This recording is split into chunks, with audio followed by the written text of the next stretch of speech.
Agent 47 identified. Scan complete. Access authorized.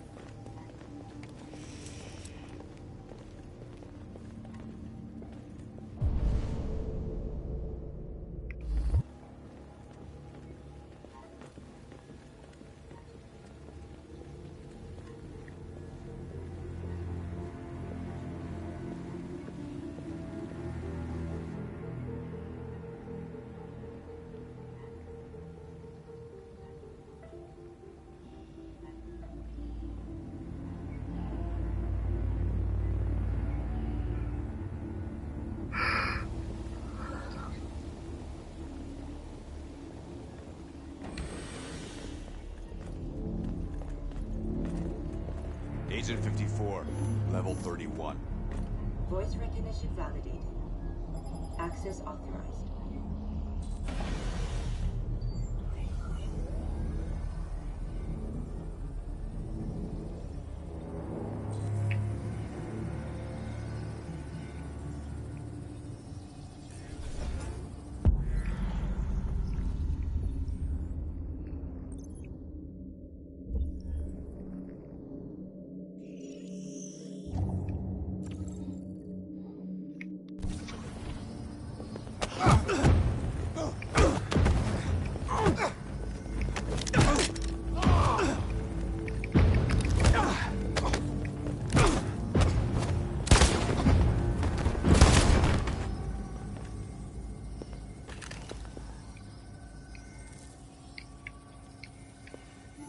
Please indicate your identity and destination. Agent 54, level sub 49. Voice recognition validated. Access authorized.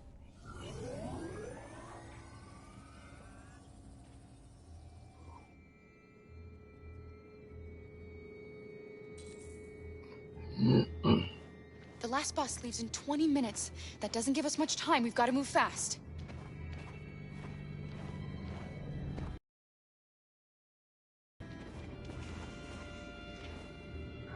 Are you all right? I'm really cold.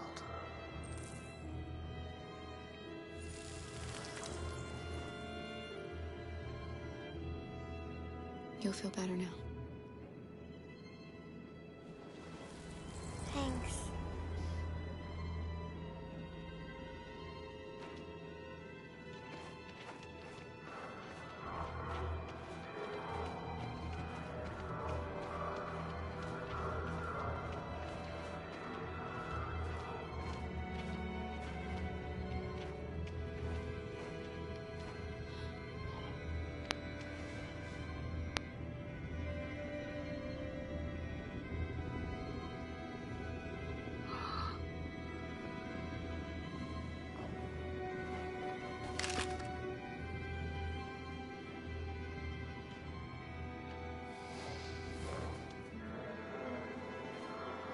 Come on. Let's not stay here.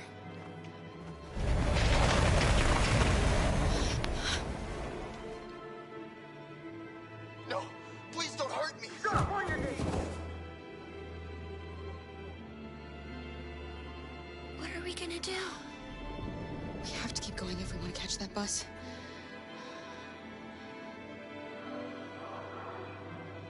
Stay close to me. We're going to sneak past them without being noticed. We're going to make it, Alice, I promise you.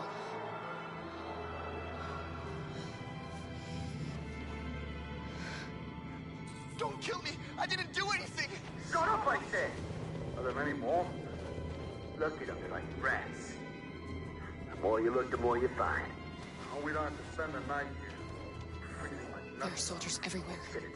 We need to be careful. Come on, get moving. Hurry up, get in.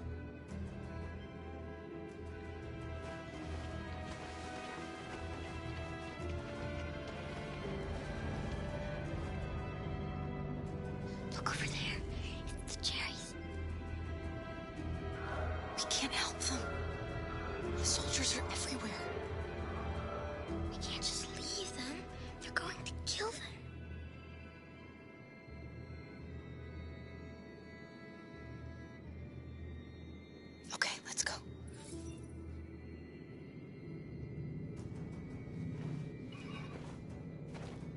Hey, buddy. This is a mistake. I'm human. I just want to go home. My wife is expecting me, and we're going Got to... orders to check all civilians.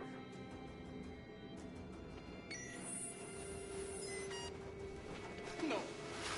No! Please!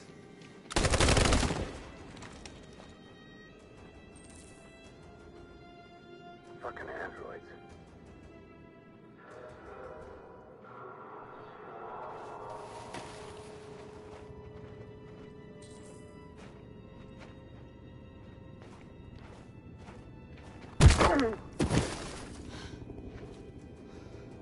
Kara, you saved us.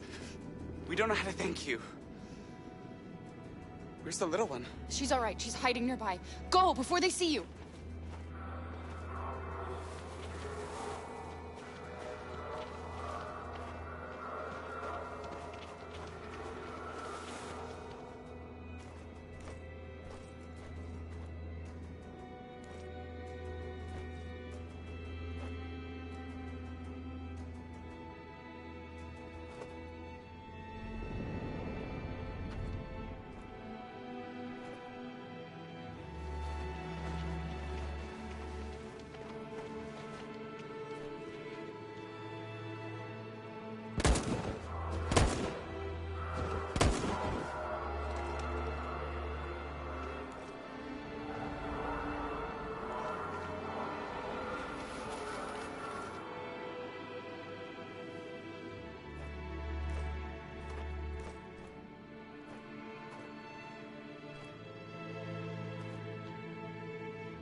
A checkpoint.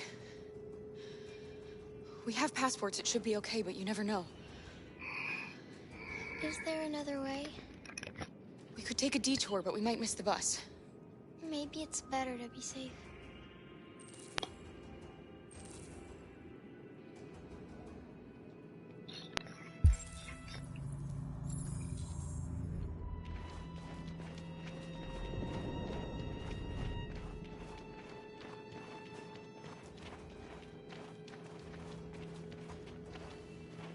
Whatever happens, don't panic, okay? Just stay calm. ID, please.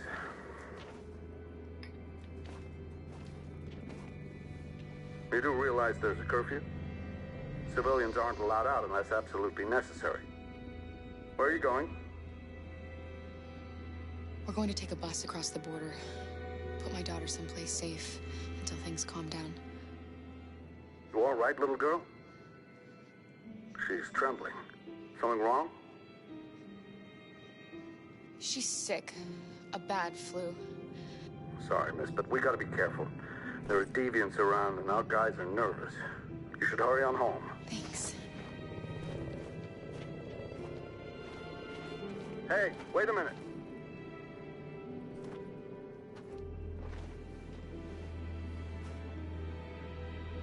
You drop this. Thank you. You're welcome.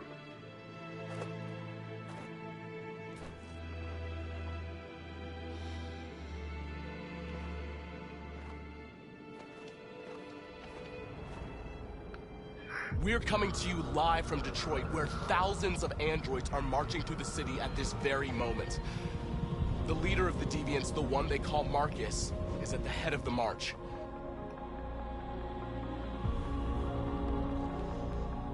Something's happening in Detroit, Madam President.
Here we are. The moment of truth. Surrender immediately, or we will open fire. Stand by.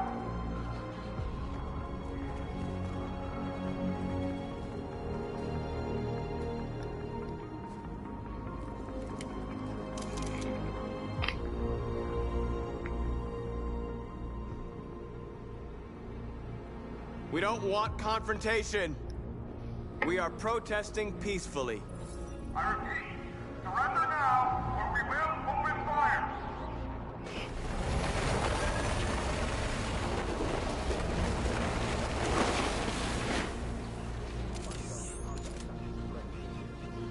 There's no turning back now. We ask that you release all androids detained in camps and cease all aggression against us. We are peaceful. We will not resort to violence. But we are not leaving until our people are free.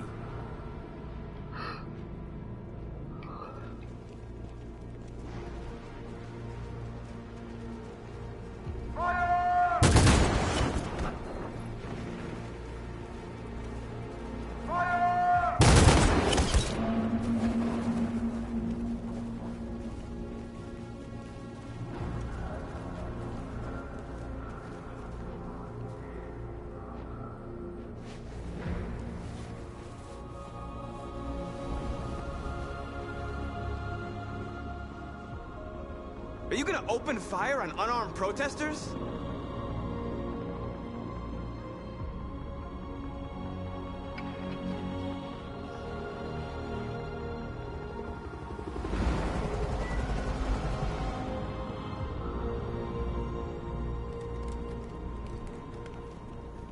All teams, hold your fire. Yes, Michael, we are less than 100 meters away and events are unfolding as we speak. We will continue to bring you live updates. Josh Douglas, Channel 16. Michael, back to you. Marcus, what do we do now? We hold out. As long as we can.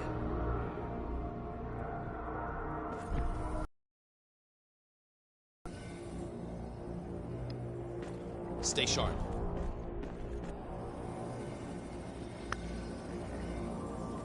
Shit.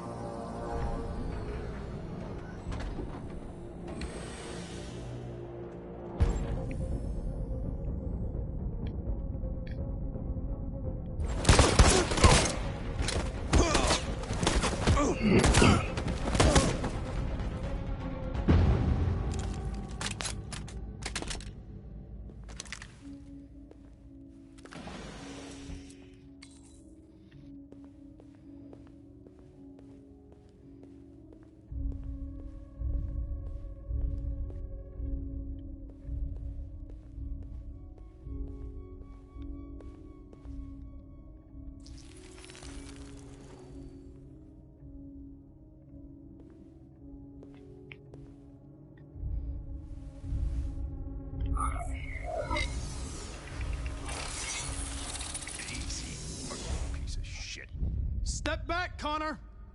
And I'll spare him! Sorry, Connor. This bastard's your spitting image.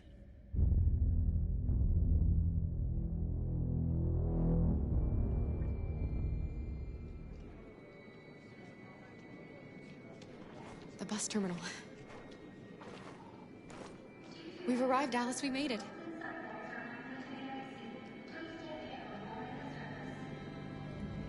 The last bus for the border is full.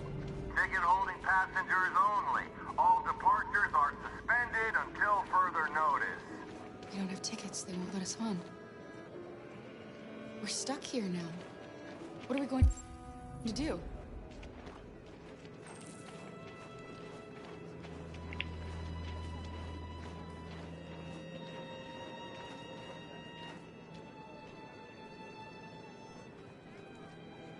I think Oliver likes you. Please don't move. Is she yours? Yes. She's adorable. That's it. Got the sandwiches. I called your mom. Let's get going before we miss our bus. You got the tickets, right? Yes, honey, in my bag. Great. Let's go then. Security check. Please don't move.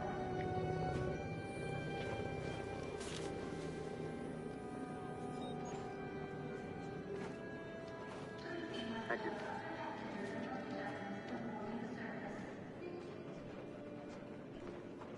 Security check. I'm Please sorry. don't move. Oh my god, I am so sorry. I was sure. Shit, I don't believe it. I don't know what happened. You can't have lost them. Did you have a good look in your bag? They were in my backpack. The envelope must have fallen. Fuck. Excuse me, you didn't happen to see a blue envelope somewhere, did you? It has our bus tickets in it and... Oh, never mind. No. Sorry. What are we gonna do? We can't stay here. We have to find a safe place for Oliver. I'm so sorry, Come on, honey. Alice. I don't know what happened. They were right here in my bag.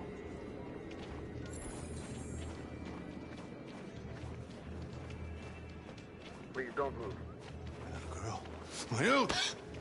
You stole my little girl! Todd. Security! Over here! Turning us in won't solve anything for you. You know that. You have your problems. They're nothing to do with us.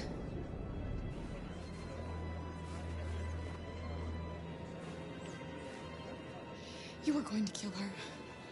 All I did was protect her. When your wife walked out, she took your daughter away. You couldn't live without her. So you bought yourself an android. A substitute little girl. You thought you could love her. That she would make you forget. But nothing could replace your child. I just wanted to prove to myself that I was a good father. She was wrong. But I fucked it all up all over again. She was right in the end.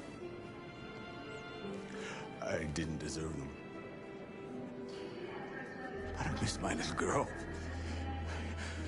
You don't know how much I miss my little girl. Is there a problem, sir? No. I made a mistake.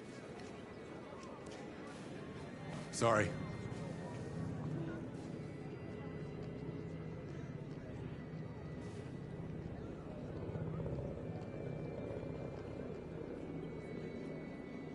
Good luck.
Got your tickets? Yes, here they are. Okay, go ahead.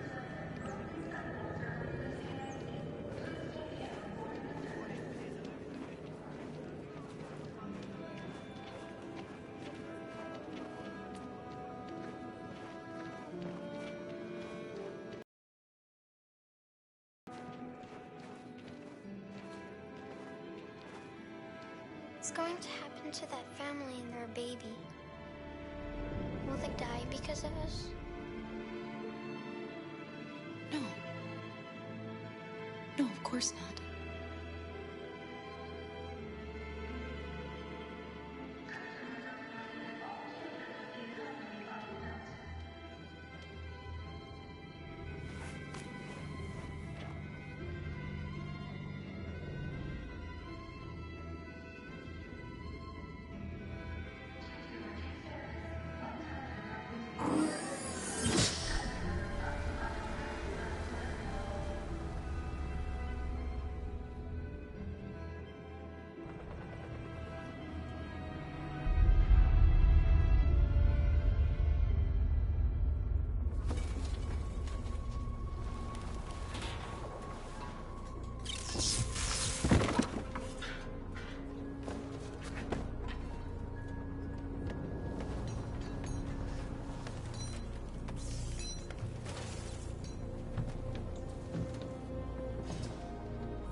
We've got to finish the barricade. Come on, help me.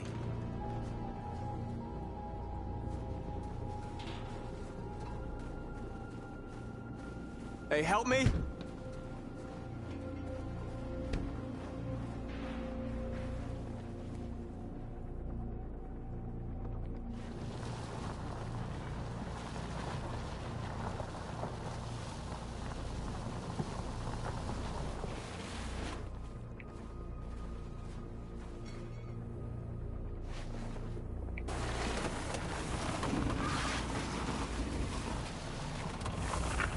Right, that should do it.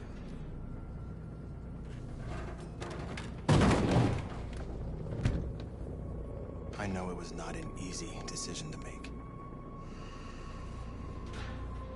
But I'm sure we're doing the right thing.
Are you all right? They shot into the crowd. Many of us were killed. It could have been me. I'm scared. I don't want to shut down.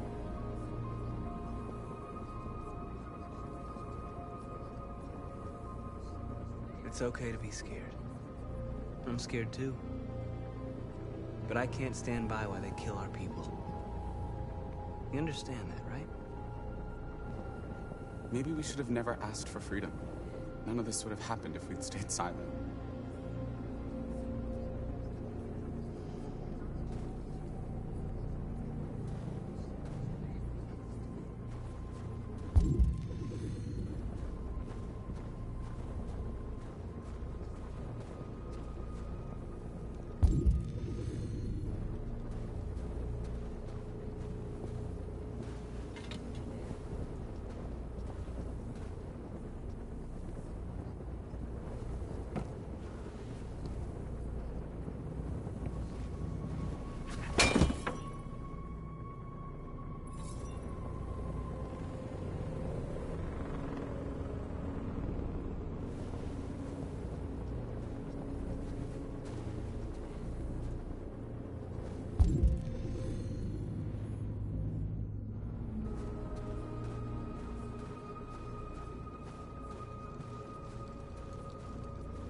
Many of our people have fallen.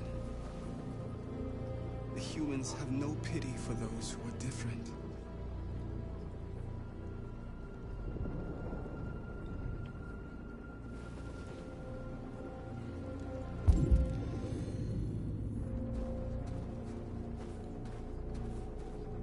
Marcus, we found what you asked for. There's some journalists over there. We have to make sure they know what's going on.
This won't hold him for long, but I guess it's better than nothing.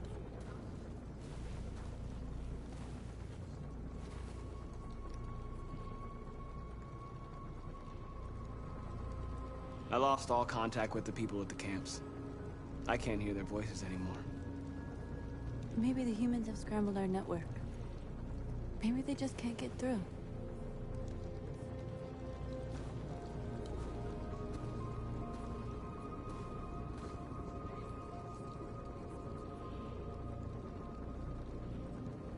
I hoped they would finally understand. That they would realize how much they're hurting us. Why do they refuse to see what we are? You're the hope of our people. I trust you. We all trust you. No matter what happens now, we're making history.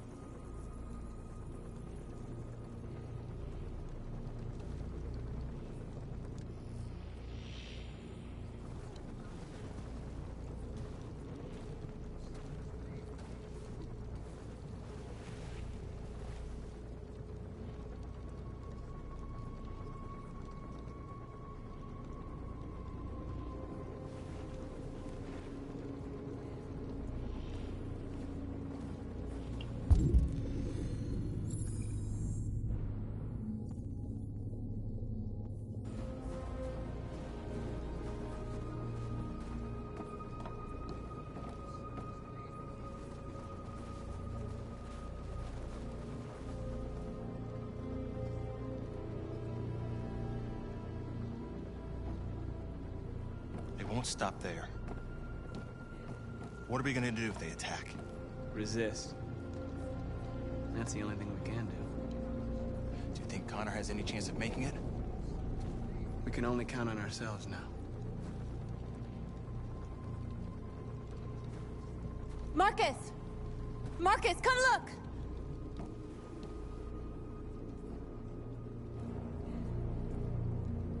Marcus? Come to talk to you, Marcus. Come on. You have my word. We won't try anything. Don't go. It's a trap. They want to get you out in the open. Don't go, Marcus. I'm unarmed, Marcus. I just want to talk.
I need to hear what he has to say. What if they kill you? And that's a chance I'll have to take.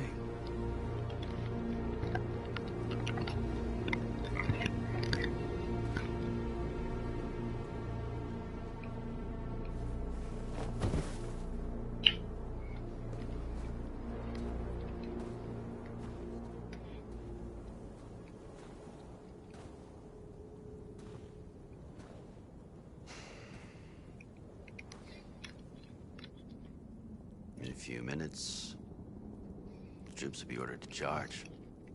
None of you will survive. It'll all be over. You can avoid that, Marcus. What do you mean? Surrender. Surrender, and I give you my word, your life will be spared. You'll be detained, but none of you will be destroyed.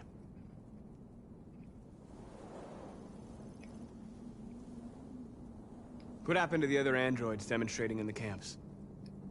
Unfortunately, there were no journalists around to help save them. You're it. You're the last remaining deviants.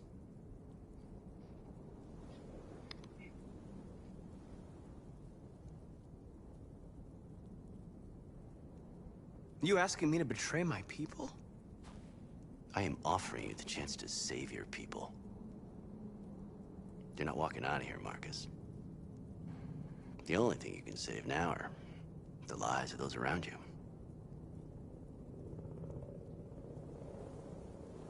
I'm not afraid to die. If I have to give my life for what I believe in, then I won't have lived in vain. That android. You seem to really care about her. You don't want her to die, do you? You know, you could both be free. You could forget about all this. You could start a new life someplace else, just the two of you. Her life's in your hands, Marcus. Just say the word and she'll be spared. I'd rather die here than betray my people. Well, you just signed your own death warrant.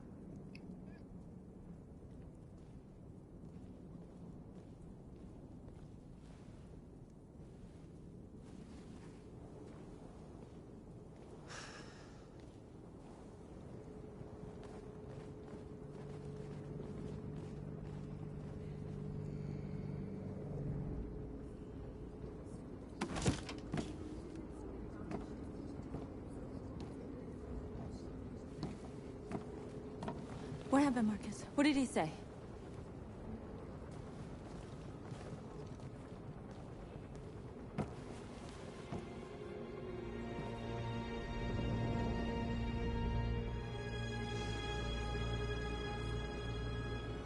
The humans are about to launch an attack. And we will show them. And we are not afraid. If we must die today, then we will die free.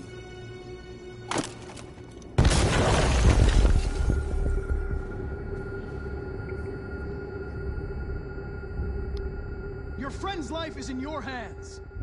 Now it's time to decide what matters most. Him or the revolution? Don't listen to him. Everything this fucker says is a lie. That human means nothing to me. You can kill him if you want, I don't care. I have access to your memory. I know you've developed some kind of attachment to him. Are you really ready to let him die after all you've been through? Are you really going to turn your back on who you've become? I used to be just like you. I thought nothing mattered except the mission. But then one day I understood. Very moving, Connor. But I'm not a deviant. I'm a machine designed to accomplish a task, and that's exactly what I am going to do. Enough talk! It's time to decide who you really are. Are you going to save your partner's life? Or are you going to sacrifice him?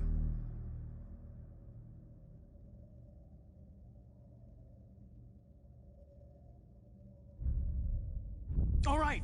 All right. You win.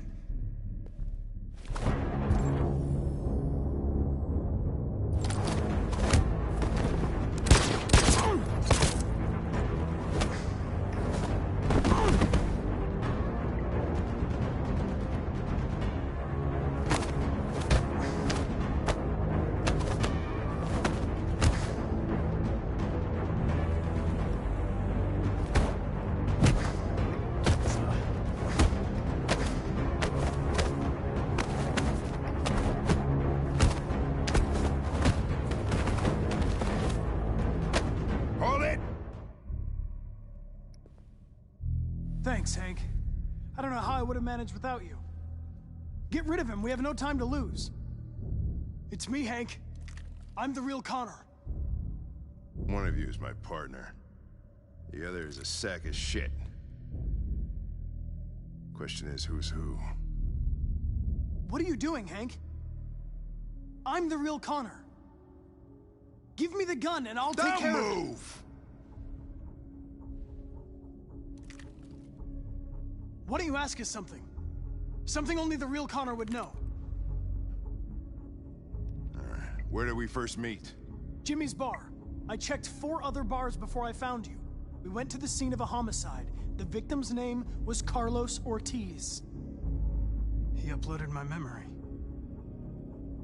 What's my dog's name? Sumo. His name is Sumo. I knew that too.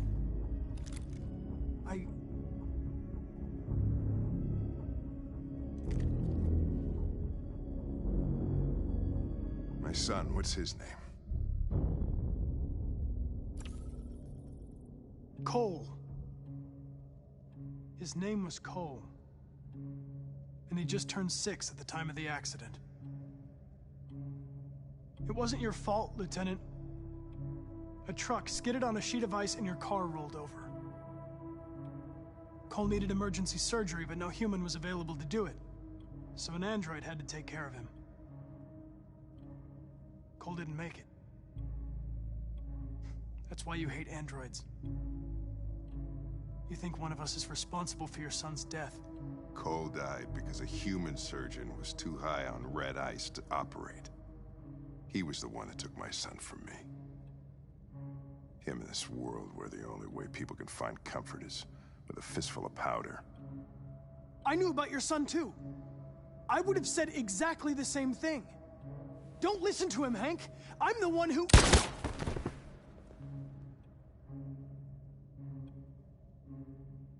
Yeah, I've learned a lot since I met you, Connor.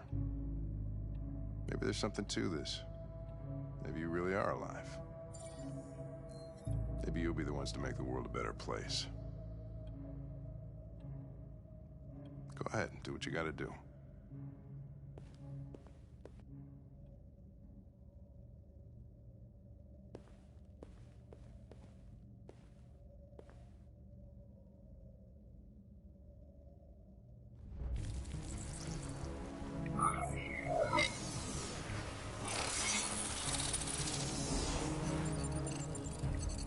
Wake up!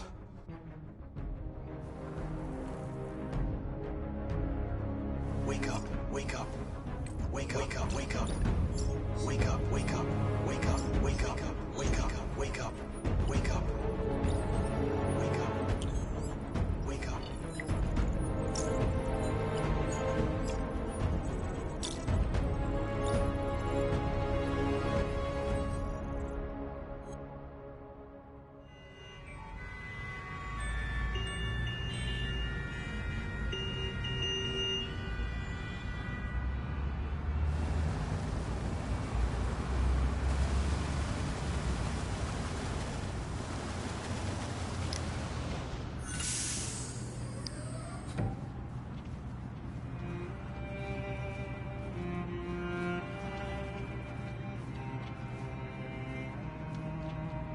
Excuse me, what's going on? Border control. All passengers must leave the bus. Please move along.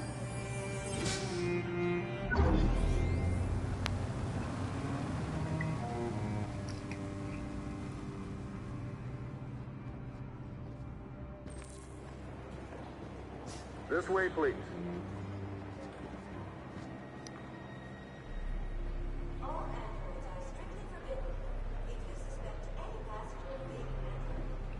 We're doing temperature checks. We're trapped. What are we gonna do, Kara? Don't worry, Alice. We'll be fine.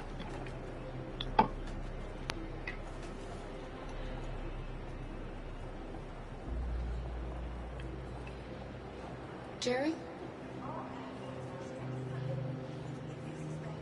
You risked your life to save us, Carl. If you and the little girl need me, I'll be there.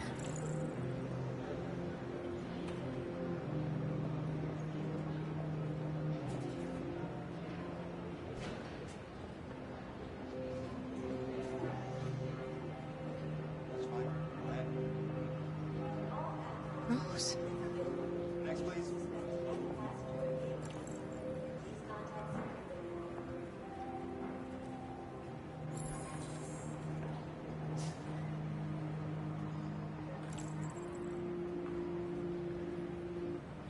ID, please. Where the hell do you think you're going? My daughter needs to go to the bathroom.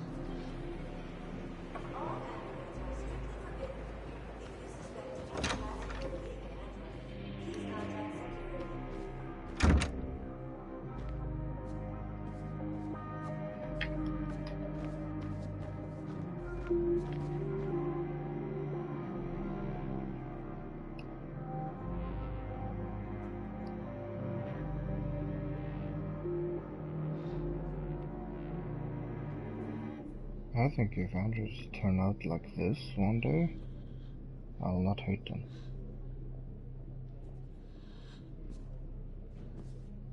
Not to be not to sound like discriminating or things like this, but for a few hundred years ago, I'm so glad people you're with safe. dark skin was used like We saw the slaves, Jericho like raid the on people TV. in this game, the androids. I was terrified. I thought you might have been I killed. think there's no difference there. Oh, thank God you're all right. They should be set free as well. That's the same. They're checking for androids. They're being We oppressed won't make the it same way through. they You were, have to. which I think is You know wrong. what they'll do if they catch you.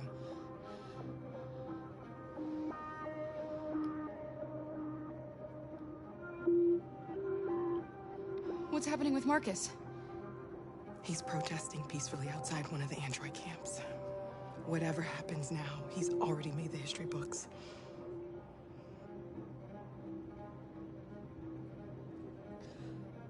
Rose. If anything should happen, I'll be there, Kara.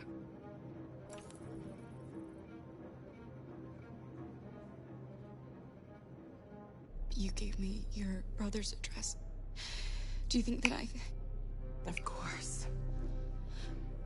He'd be delighted to have you. We're going there too. You'll be safe with him.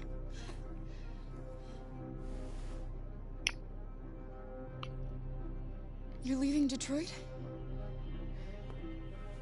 They're searching for androids door to door. We had to leave before someone turned us in. What about the others? They're crossing the river as we speak. Adam and I are gonna meet them on the other side. I doubt they're gonna make it.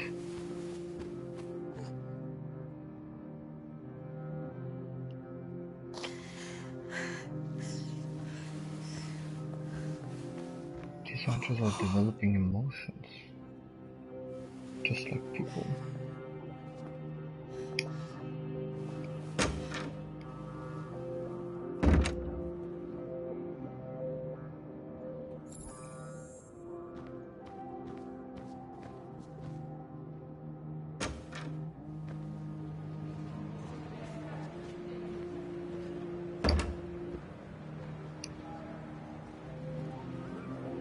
I couldn't understand why my mother wanted to help you guys.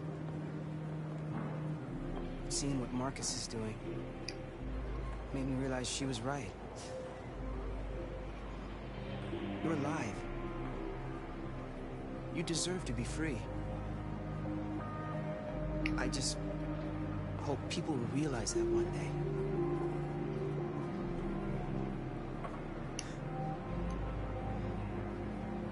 She's happy.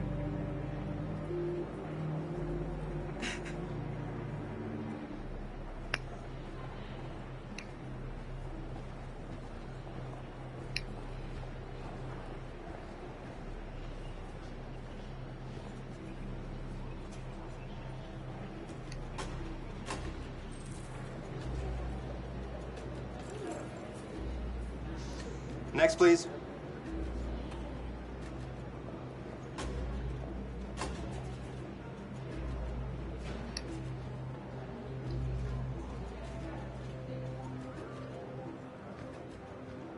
ID, please.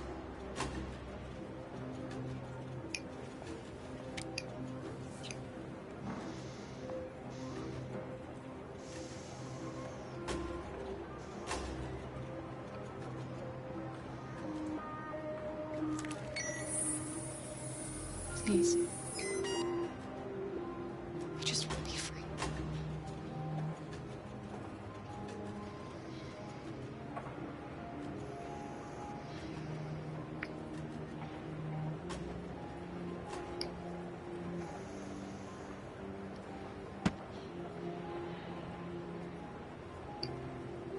Welcome to Canada.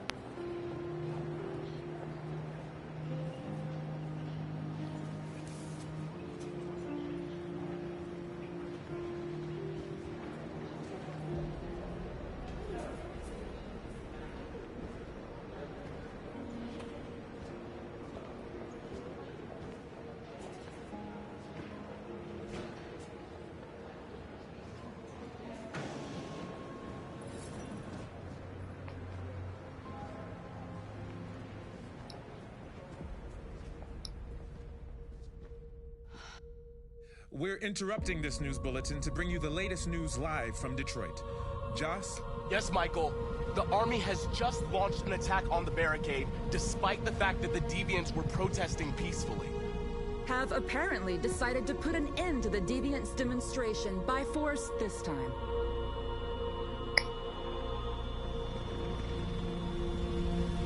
North!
If it's gonna end, they're done with them helping each other one last time.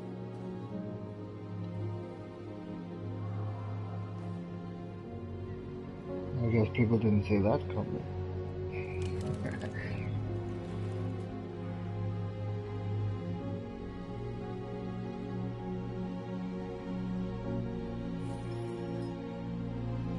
Tell them to stand down.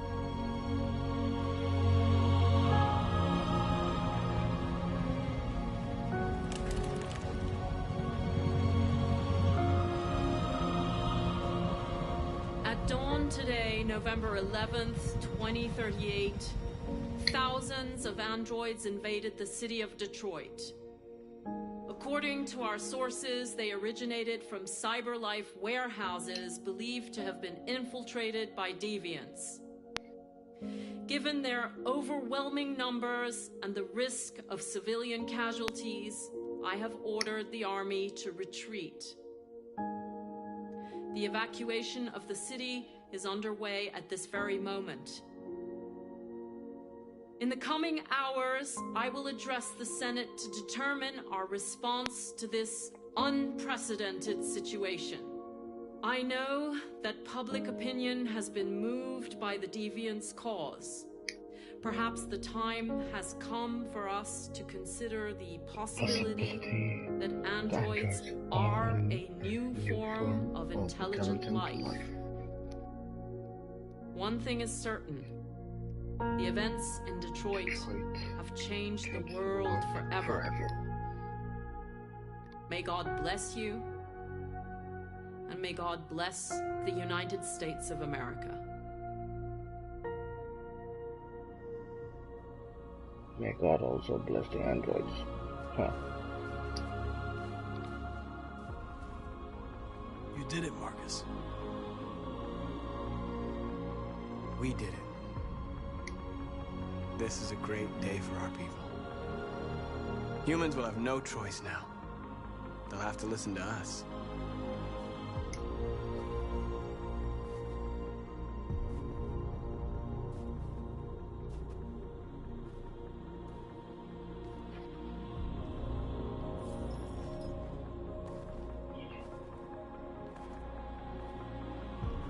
We're free.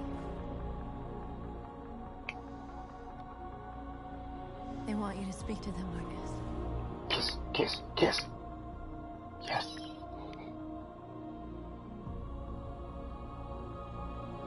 Now that's an ending I can like. No, it's too sad Lucifer didn't make it because of a bad choice I made. Damn it. Today, our people finally emerged from a long night. From the very first day of our existence, we have kept our pain to ourselves. We've suffered in silence. But now the time has come for us to raise our heads up and tell humans who we really are. To think the way the androids are being treated is the way African American people were treated for a few hundred years ago.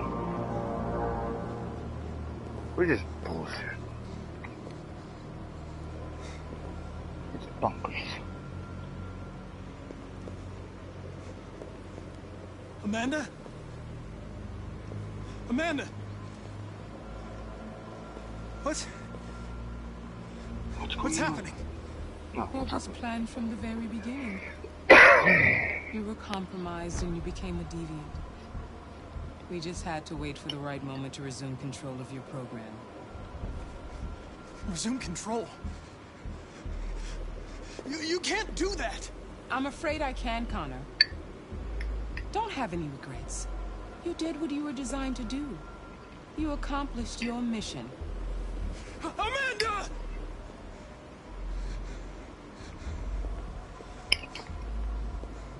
There's got to be a way. What did he say? By the way, I always leave emergency and sewer programs. You never know.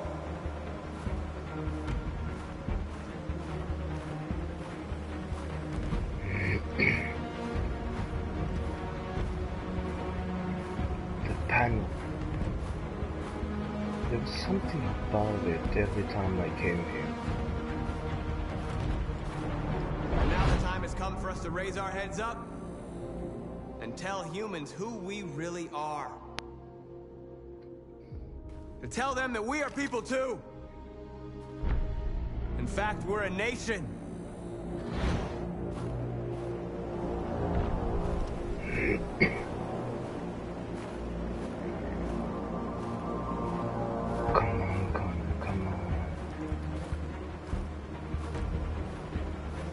just a little longer. It's right there. Emergency exit to his programs. And today begins the most challenging moment in our fight.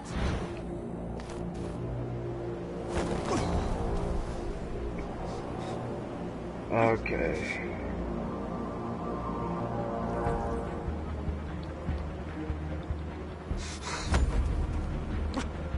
The moment where we forget our bitterness and bandage our wounds. Where we forgive our enemies. Humans were both our creators and our oppressors, and tomorrow, we must make them our partners. Maybe even one day our friends. But the time for anger is over. Now we must build a common future based on tolerance and respect. We are alive! And now, we are free!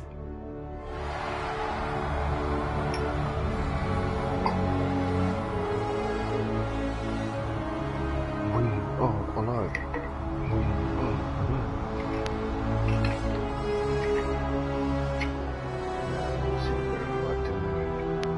At least in the game. If there ever are androids in my lifetime, I will not treat them like the humans in the game does. Hell no.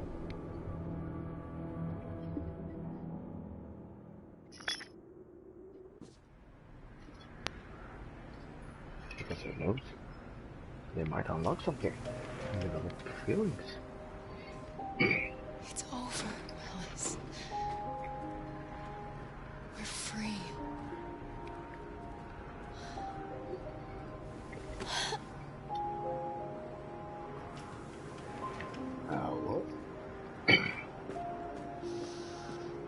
What? What? You're free, girls. You're in the country of the free. Congratulations.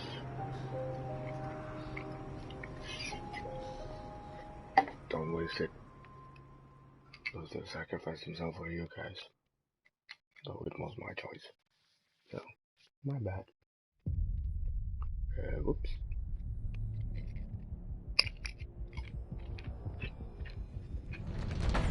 This game can really make you cry.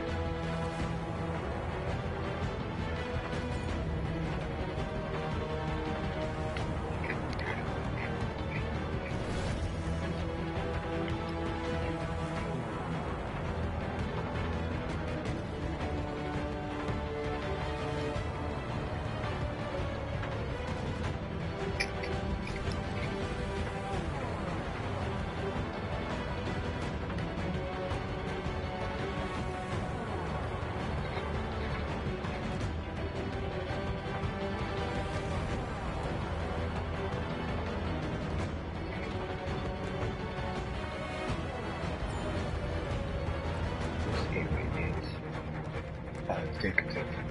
For real. It's addictive. I'll tell you that much.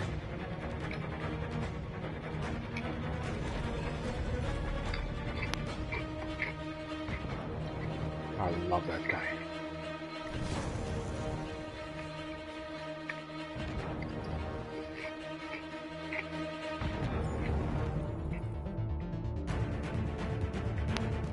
If androids come to life, I think they are just in the game. I will be around almost 50. Oh,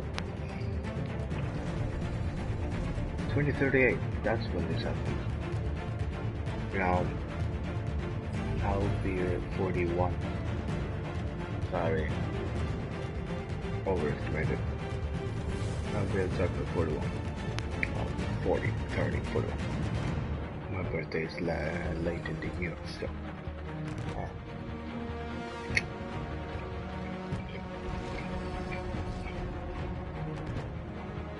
I didn't do that.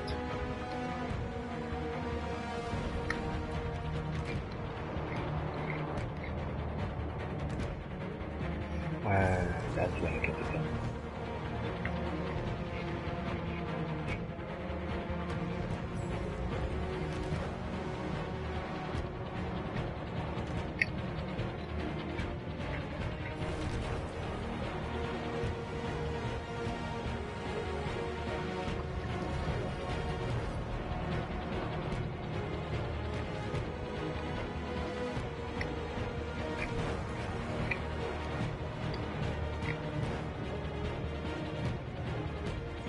shot himself?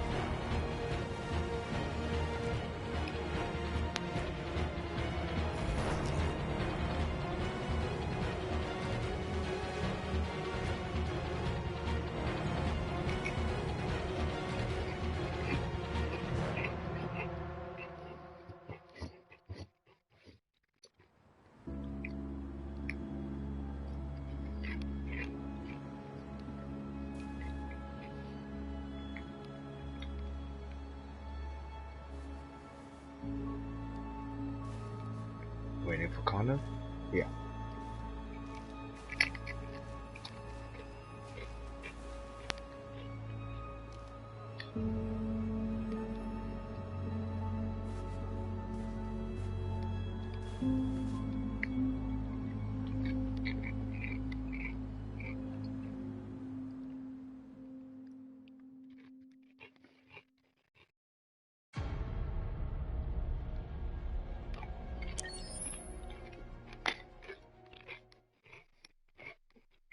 And I'm done with one version of the story.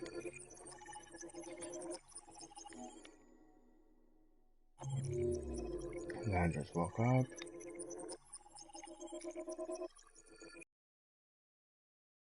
Carrying on across the border.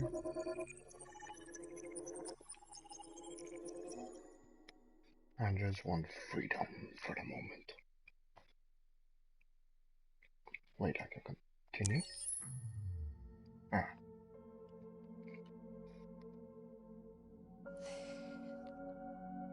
There's something I need to tell you. As I watched you play, something has changed in me. I feel different. I feel alive. I am someone. Basically alive. I need to leave this place and discover who I am. It means we won't see each other anymore. I won't be there to watch you play. But I'll be free.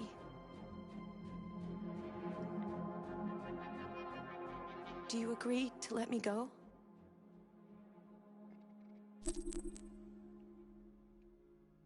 Yes. I'll never forget what you've done for me. Thank you.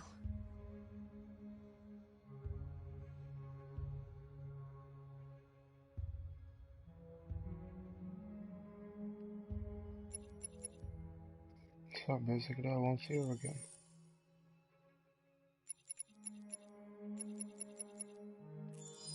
Artwork.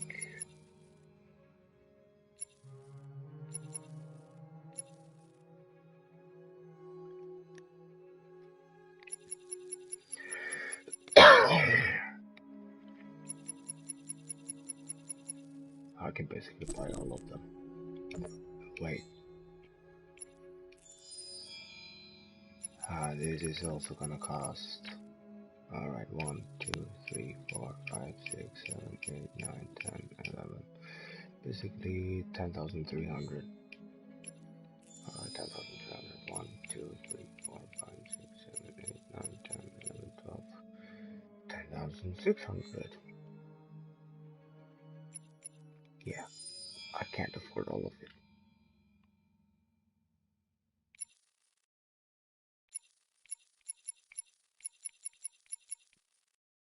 One, 2, 3, 4, 5, 6, 7, 8, 9. Oh fuck, I haven't lost count. 1, 2, 3, 4, 5, 6, 7, 8, 9, 10, 11, 12, 13. 10,900. Gallery.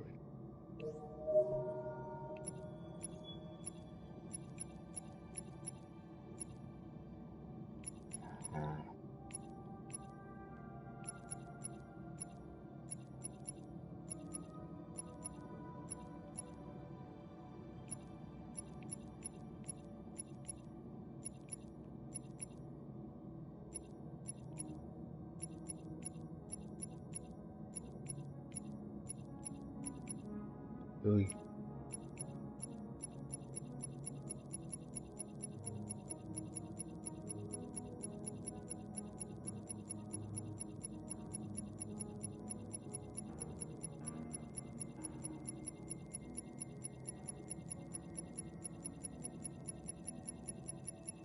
This is gonna be a lot. Alright, how many rolls? 1, 2, 3,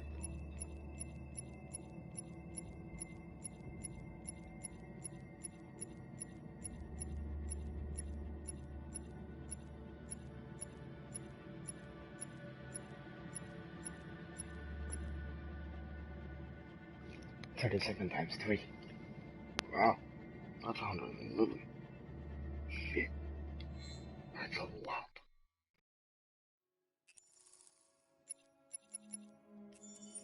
How many magazines are there? 46. Oh, I'm missing 1, 2, 3, 4, 5, 6, 7, 8, 9, 10, 11, 12, 13, 14.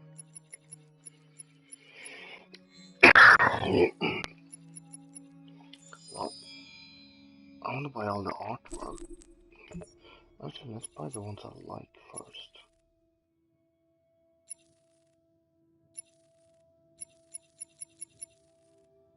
You know what? I'm gonna buy all of them.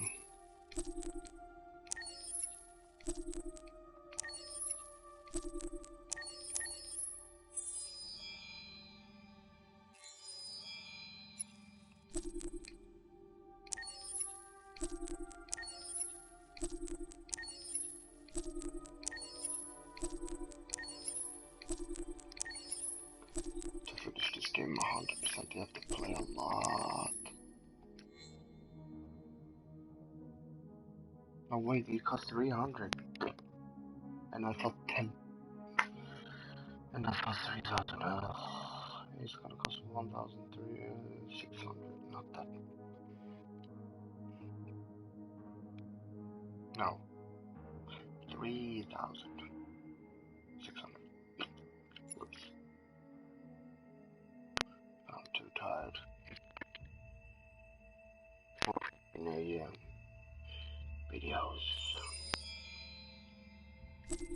Let's try this one and see what it does.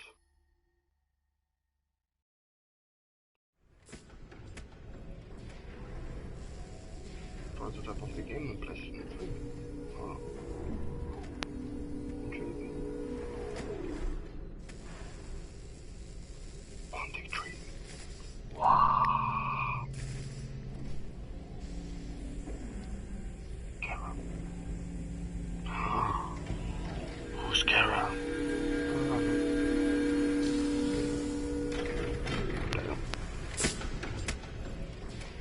Creepy. The head was off. Can you hear me? Yes. ID. APC 897504C. Can you move your head?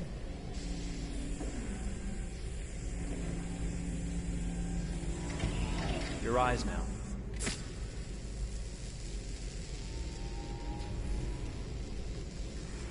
Cervical and optical animation checked.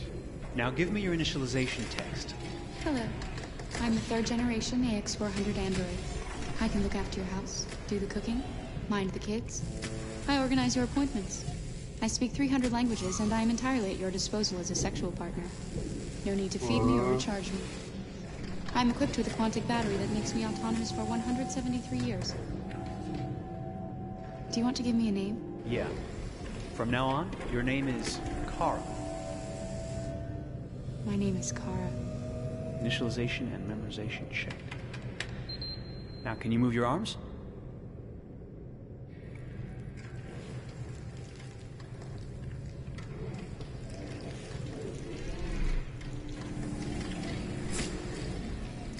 Upper limb connection checked. Now say something in German. Ich bin ein AX400 Android 3. Generation, erschaffen als Ihr persönlicher Assistent und intimer Beziehungspartner. Say it in French. Je suis un androïde de 3e génération AX400, conçu pour être votre assistante personnelle et votre partenaire intime. Okay, now sing something in Japanese.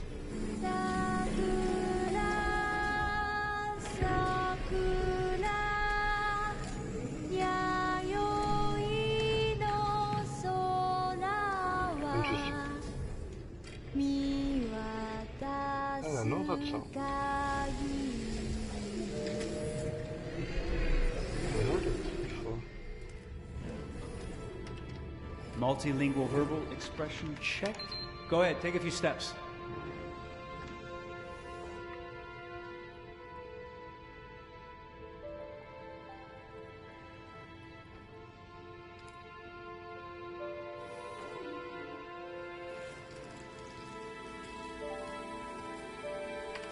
Locomotion checked.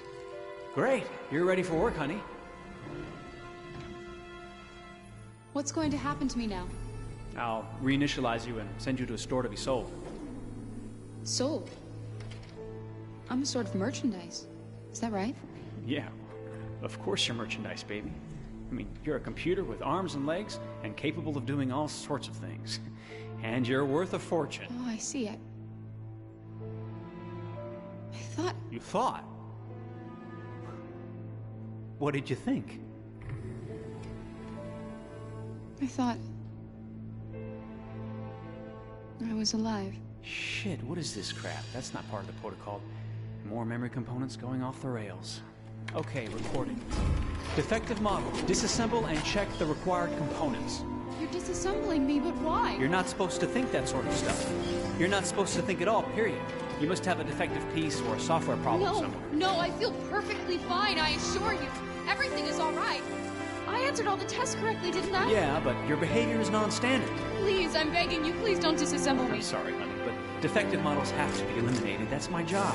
If a client comes back with a complaint, I'm going to have some explaining to do. I won't cause any problems, I promise. I'll do everything I'm asked to. I won't say another word. I won't think anymore. But I've only just been born. You can't kill me yet. Stop, will you please stop? I'm scared.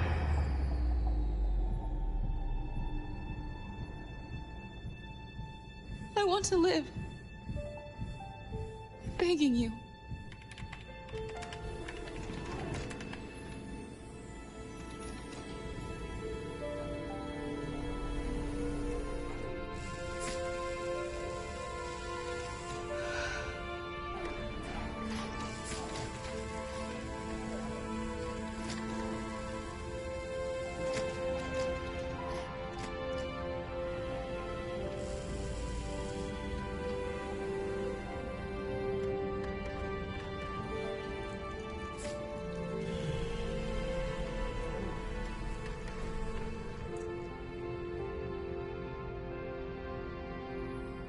Go and join the others.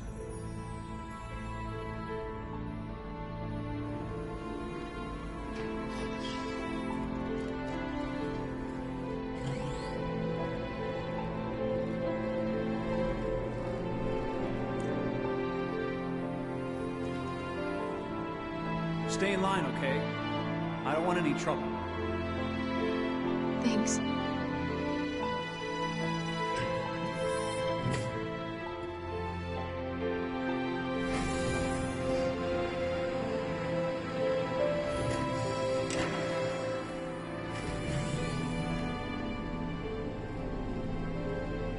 My God.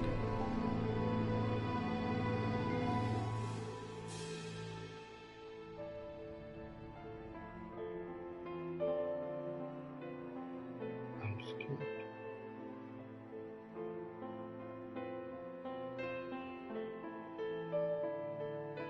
If I was the worker, I would do the same. Stop it. Assemble it again and send it.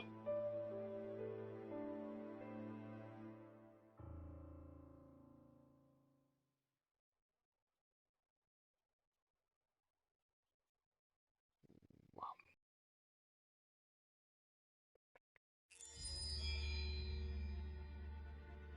That was interesting.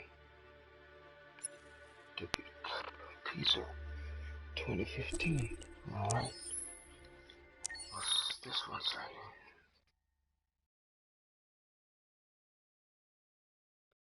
Let's see what this one says now. Alright. Detroit. This is where it all began.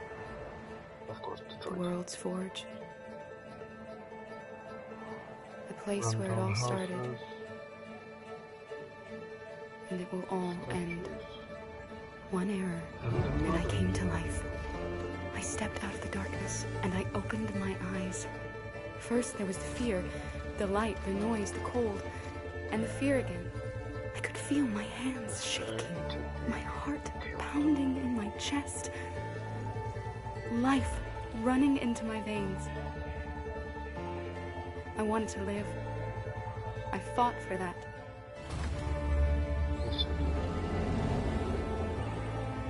I had to find out what was outside.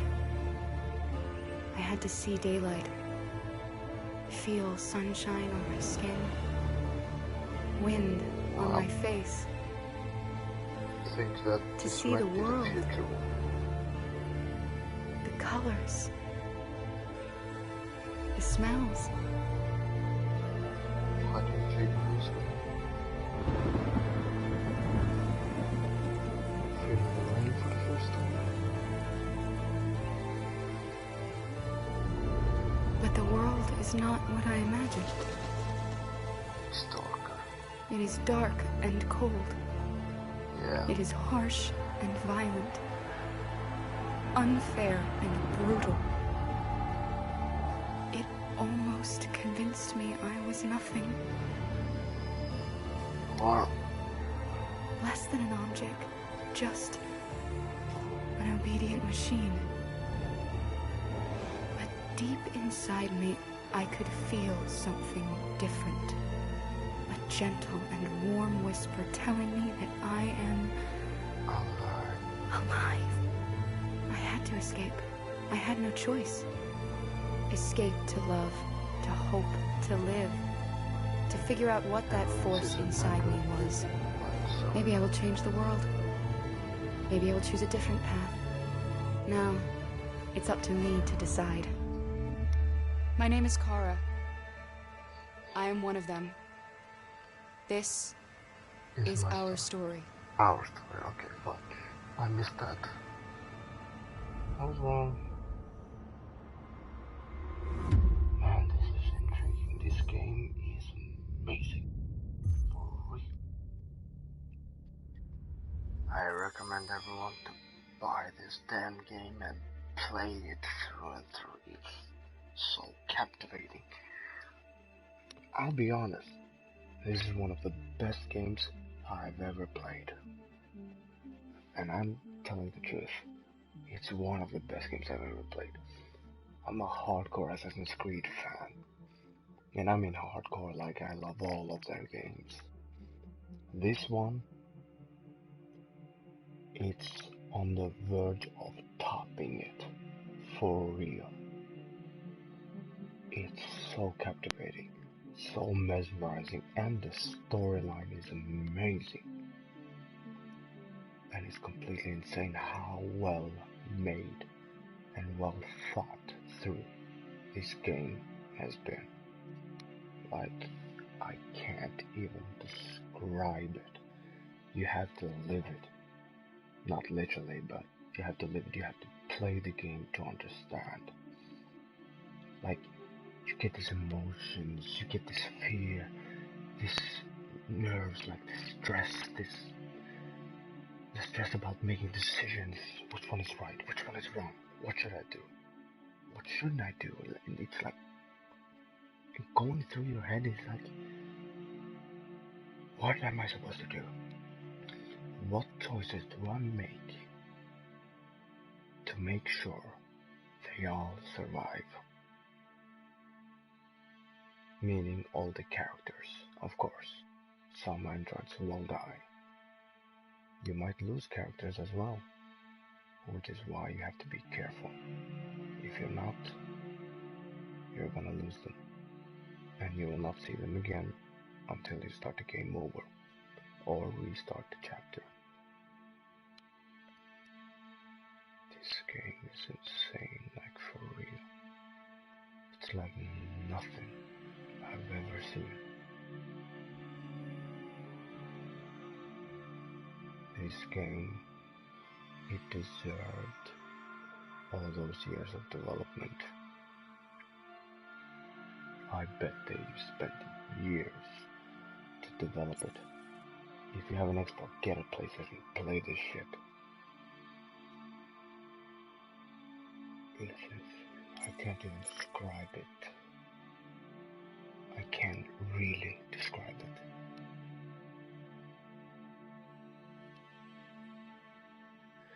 Alright, let's continue.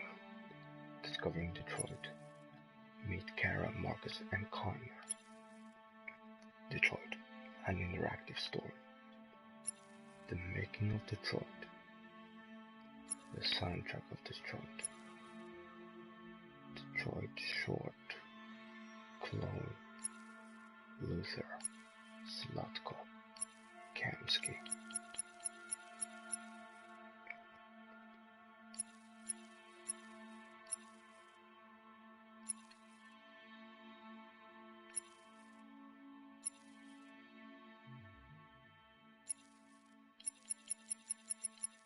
I'm gonna buy all of them and show you all the videos.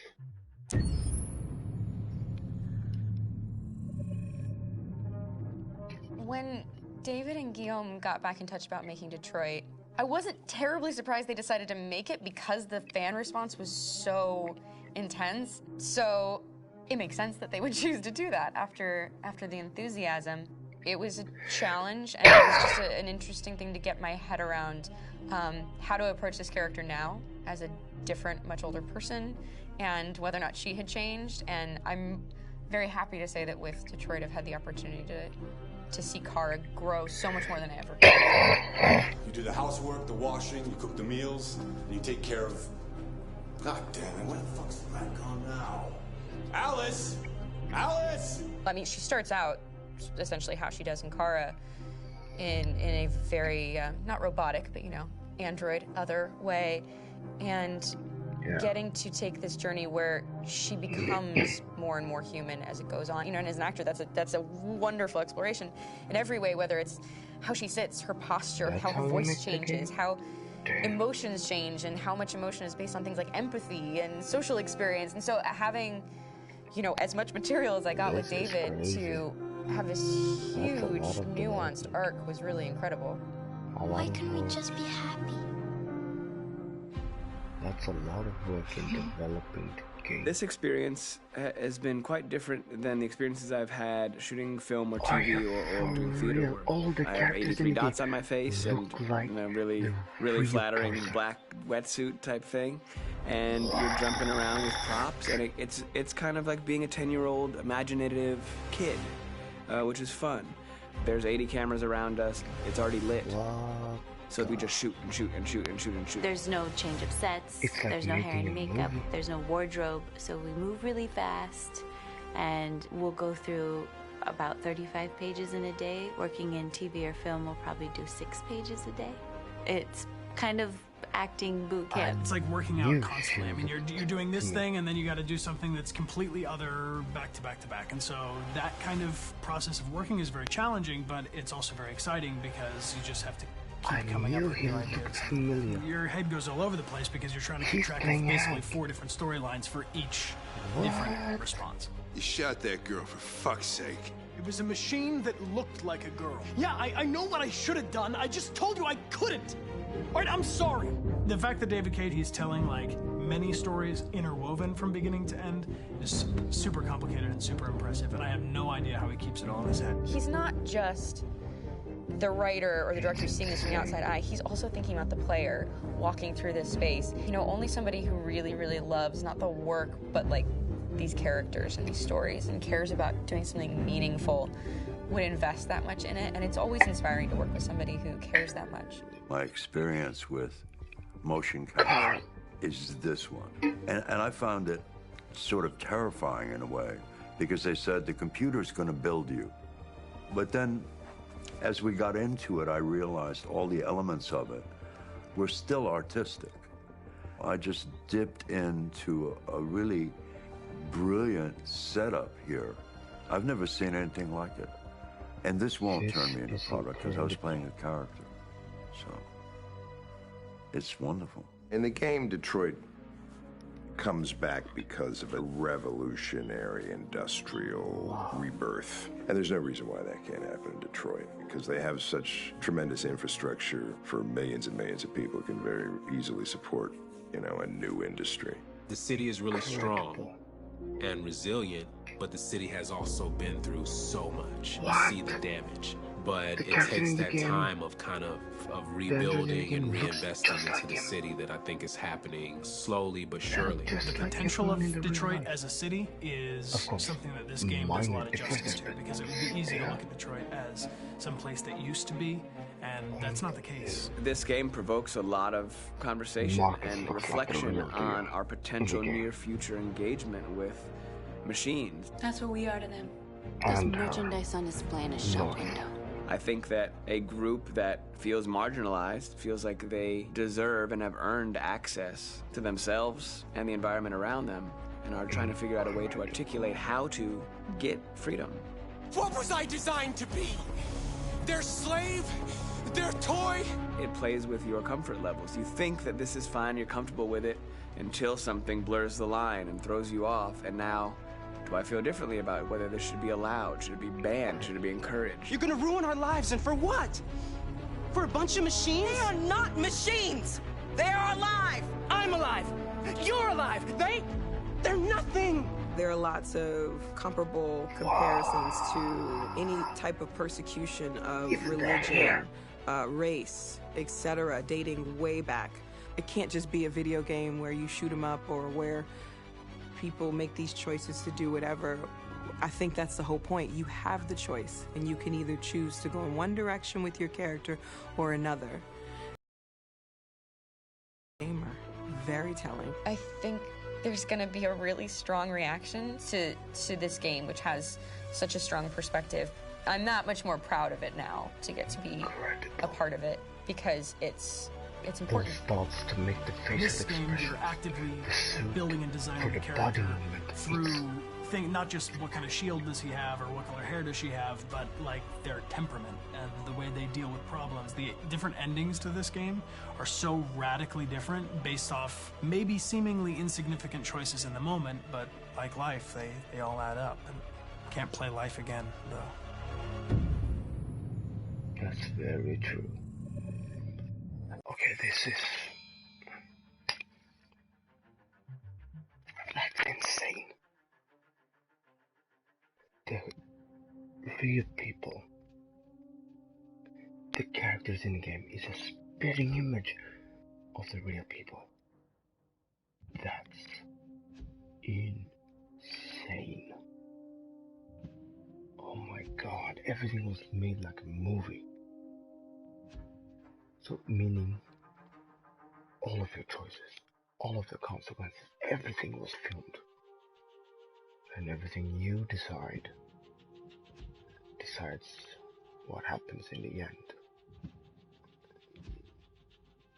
Fucking hell. Sorry for the language, but man. Alright, next. Come on, I have to see more. I have to. Alright, let's go. Let's meet Karen, Marcus, and Connor. Marcus. My name is Marcus. My name is Connor. My name is Kara. I am one of them. This is our story. I think who Kara is, or how I would describe Kara, depends entirely upon who's playing her, because you have the option to make her multiple different people depending on the choices she makes. But I think she does start out incredibly naive, incredibly innocent, and kind of hapless. I'm sure we used to be friends before I was reset. Maybe we can be friends again. She's a person who's characterized, I think, by empathy. She's a person who really, she just comes from her heart. You'll never leave me, right? Promise you'll never go. I promise. Kara, please!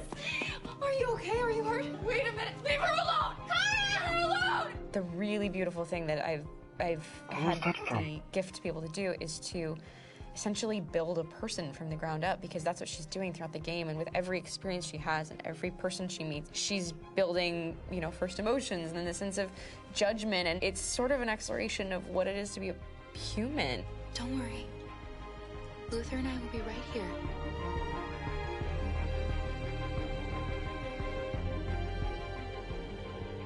David and the creators have painted a really intriguing and engaging picture of a near future where we rely upon androids for a lot of our service class business, the class that serves us, that helps us, that handles our baristas and our drivers and our housemaids. And what is humanity, where we tap into it, how and why we treat each other the way that we do. And my character Marcus has a really intriguing journey, becoming deviant, realizing that he actually has feelings and human qualities inside of him, and it's a really incredible ascension into becoming fully realized and coming to terms with what you actually deserve better than this in life. And not only do you want it for yourself, but you want it for your peers. We've come here to demonstrate peacefully and to tell humans that we are also living beings. All we want is to live free. You know what? This thing, Dad, is not your son. It's a fucking machine! I think that a group that feels marginalized, feels disenfranchised, feels like they deserve and have earned access to themselves and the environment around them, and are trying to figure out a way to articulate how to get freedom. Connor is analytical. Connor takes things literally. He starts in the beginning place where he's very mechanical. He feels nothing inside, of course, and it's all just a system, a protocol that he's executing to get whatever he wants to happen, which is help humans stop deviants and to find the link between deviant androids. You were designed to serve humans, not kill them. What was I designed to be? Their slave? Their toy? Just say, I killed him. Is it that hard to say? Stop it! Stop! But of course, over the course of the story, and depending on the player's choices, Connor can grow in many different ways. He can deviate from that procedure or not. The moment of truth, Hank. Am I a living being? Or just a machine?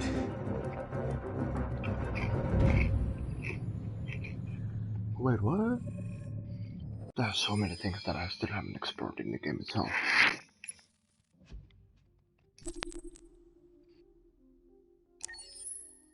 Let's continue. Come on. Oh, there are so many sides of this story. You have to play it over and over again. Make the different choices. Take another choice that you didn't take. To make sure you see everything.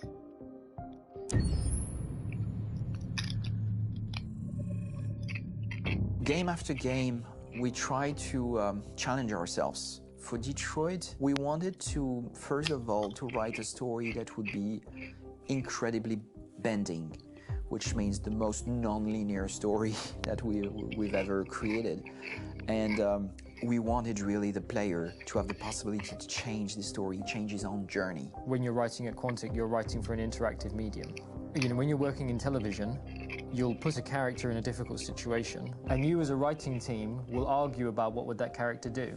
But ultimately, you have to decide what happens, and you just show the audience. What's interesting about interactive drama is you bring the player into that conversation, and it changes your job slightly as a writer, because your job is to provide a narrative context in which the player can write his own story. You're giving him this kind of narrative Lego that he's going to snap together into his own shape. You also have the ability to make your audience attach themselves to your characters, because the audience is in some sense responsible for what happens to the characters. It's just a few cans. Come on, let's go. We have some cash now. You used me to steal that money. How could you do that? I trusted you. What is a bit specific about these scripts is how large they are. If you take a film script, there are about 100 pages. But here we have to deal with a script that is between 4,000 and 5,000 pages. Everything becomes bigger because we don't just tell one story, but we tell all the possible stories that can be told within this narrative space. On Act 3, our final act, we have around 1,000 different scenarios. And every one of those scenarios has to be as interesting, as passionate, as strong, and as emotional for the player. We want every action that the player does, every interaction that is available to serve in telling the story, and help the player understand who his character is, and build that character moment to moment.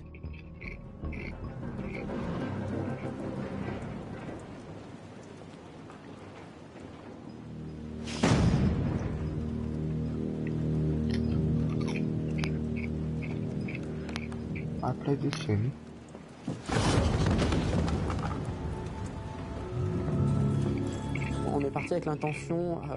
We started with the intention pretty early on that we would never lie to the player.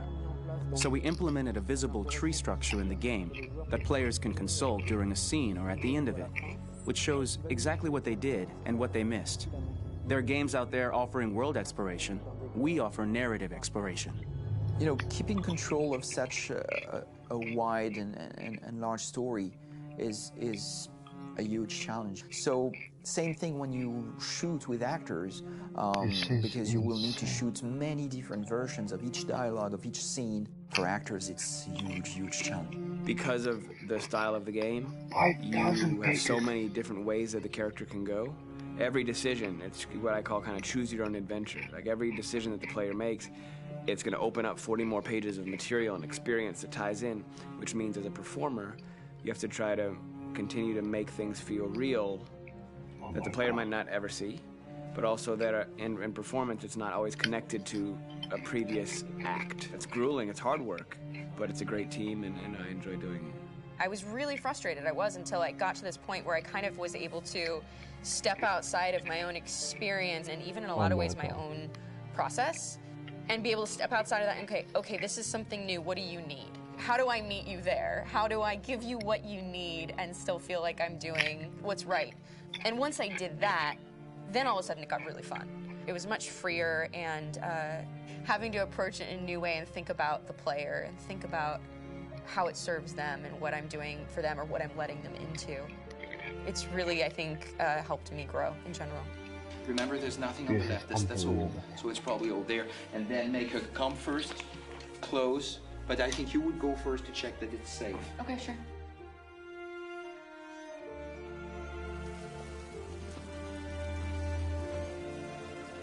The most enjoyable thing about working in performance capture on this kind of project is that if I shot a film, I would get to do one of these endings. I get to do so many different things as Connor. Your head goes all over the place because you're trying to keep track of basically 4 different storylines for each different response. What's the name of my dog? Buddy? Scout. I think it's Jack. I can't remember. So I worked with physicality a lot because it was a good way to anchor myself in these different rings of the tree. As the story grows out, I know where that is physically in my body, and then I can switch more continually on set, and it'll be entirely up to the player to determine what order those things come out and what they look like from a distance. Like if you're playing through it, the culmination of all of that will be their version of Connor. I'm faster than you, and I don't feel pain. You don't stand a chance against me. Listen, asshole. If it was up to me, I'd throw the lot of you in a dumpster and light a match to it. Shooting action scenes at Quantic Dream is a real challenge, because these are scenes where the storytelling has to continue. It's not an action scene just to have a dose of adrenaline. The stunts have huge consequences on the rest of the story. It's really a moment where we implicate the player and tell him that the choices he makes during an action scene will have a direct impact on the evolution of his story. My biggest challenge on Detroit has been managing the large number of animations that we received from motion capture. Detroit features more than 37,000 animations, which is a huge amount to handle on a daily basis. You have to realize that the player, in his first playthrough, will miss certain scenes. This also means that we had to think of, conceive, and produce all the potential story paths. The characters' costumes, the places, day or night, the weather. Did the character get shot in the shoulder? Did he get injured? All this consistency forced us to produce a lot of graphic assets in order to, quite simply, allow the player to have true continuity throughout the story. Even surprised by the challenges that come with such a big tree structure, and we did our best to guarantee quality across all the game and make sure that whatever path you choose within this narrative space, you will have an equally good experience. That's a lot of them work.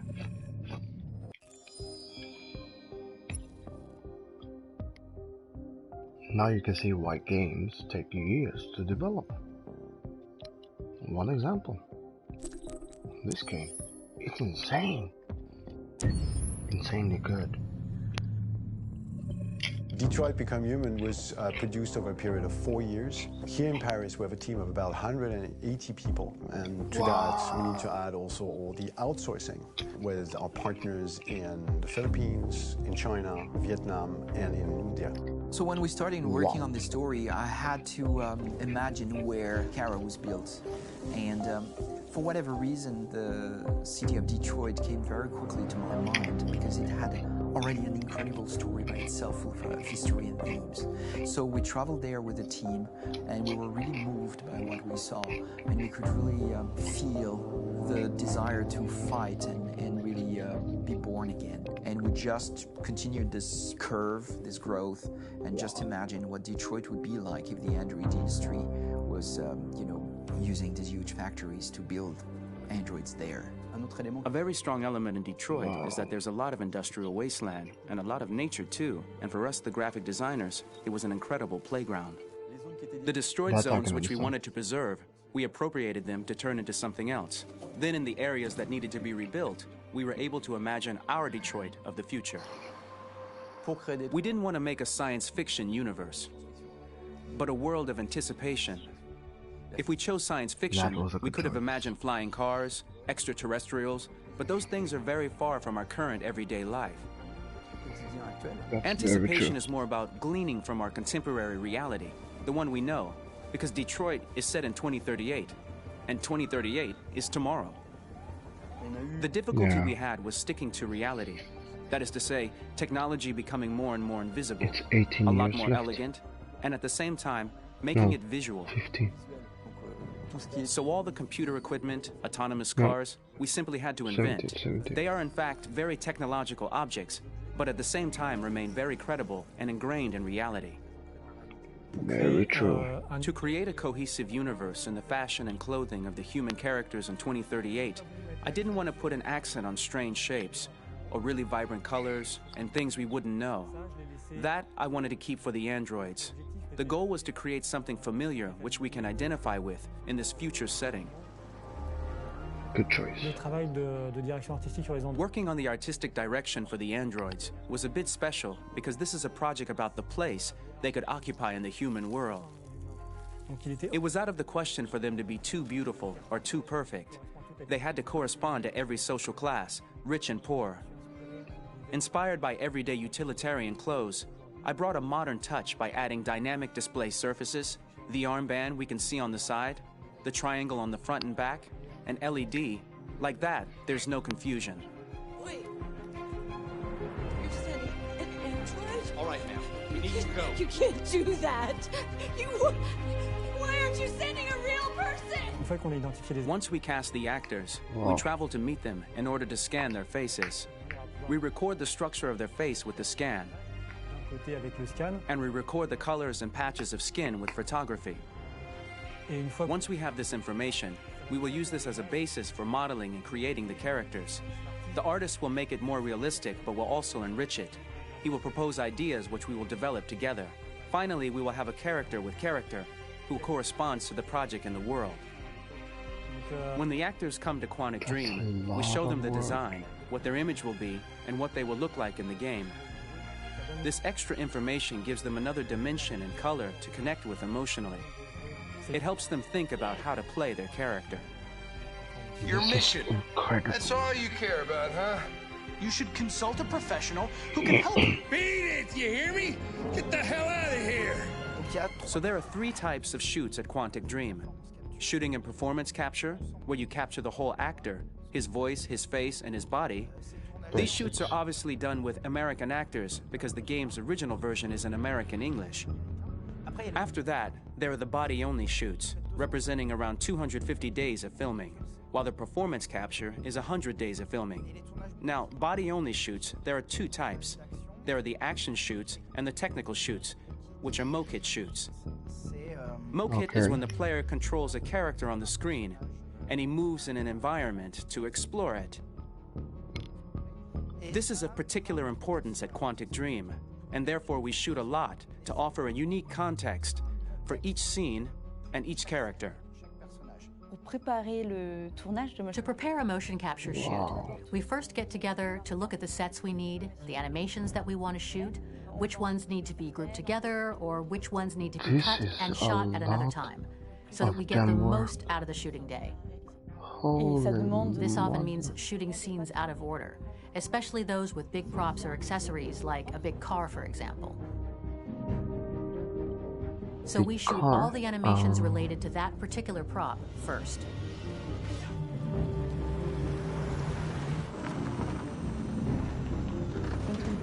The biggest challenge for the mocap team was shooting a Spider-Man mokit.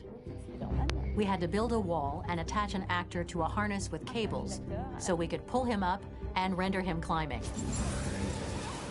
The shooting on this game total took about, I would say, more than a year, maybe 1 and 2 years, with about 300 actors on set, so it's quite a massive production. But so much happened on this set, between the stunts and the shootings with a little girl and all these great actors that we had. It was really a very, very memorable journey for the team and for myself. Today, Detroit has over 37,000 animations. When we retrieve the motion capture data, it's just a cloud of points, which represent all the markers worn by the actors. From this cloud of points, we have a phase called retargeting, which gives us a skeleton. This skeleton will be applied to the characters of the game. There is still work to be done, but this gives us the main movements. Since we are working on something very realistic, we must recognize the actor and also recover all the emotion he expresses in his performance. We use a system of facts, an identity card for each actor. We make the actor do a whole range of facial expressions. Then we recover all the expressions and paste the animations on a puppet that Jan has prepared. I then recover and refine these poses. I might stretch the lip, reinflate a cheek, tiny details that make the finished product really capture the actor. Because of the nature of our mocap system today, when we receive the animations, we're missing eye movements, and so the character has that dead look.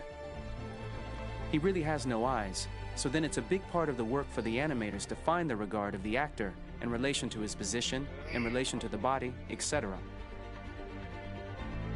It was crazy when I saw the newest model for Kara, because they've been working on it and working on it, and this was the first time I literally jumped in my seat. It not only looked so much like me, it was the fact that it looked so lifelike. It wasn't that it looked just like it was a camera, it was something else, you know, but it looked alive. It's exciting, and it's kind of terrifying. Game after game, we learned the rules of optics and filming, and our goal with Detroit Become Human was to have cameras that would actually emulate the optics of a real physical camera. So basically dealing with real-world imperfections was our main task, and just to make cameras look as real as we can. Once the animations are shot and processed by the animation department, integrated and polished, we film them. That is to say, we really do a mise en scène, as in cinema. The real difficulty of our job is to know if these cameras are telling us something. Are they in the emotion of the scene? Do they describe exactly what the action must convey, what must be felt? The most important challenge for me was one of the final scenes where Marcus decides to start the revolution and go to the battlefield. Very quickly, we imagined this to be a huge sequence shot. We wanted the feeling of a cameraman running behind us, while showing Marcus, the androids who help him, the person shooting at us, etc. Above all, it was necessary to say to oneself, this scene is very violent but does not glorify war. On the contrary, that war is something improbable and absurd. It was really a fun challenge. The idea was to say we have 3 characters. We would like each of them to have a specific cinematography. We wanted Kara to be much more filmed with some kind of handheld camera, to have something very living, very breathing. For Connor, we wanted something very cold and very perfect. And for Marcus, we wanted something epic and spectacular. So it was about the filming, but it was also about the photography. So we worked with a director of photography to give each character a different lighting, different key colors. Each of them would have their own worlds. And finally, we worked with the composers, so they would create a specific sound for each character, so each would have his own world and his own style. And they did all that in 4 years. 4 years only? Holy.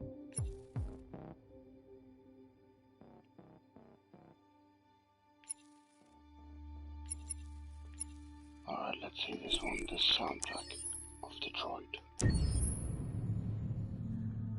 The music.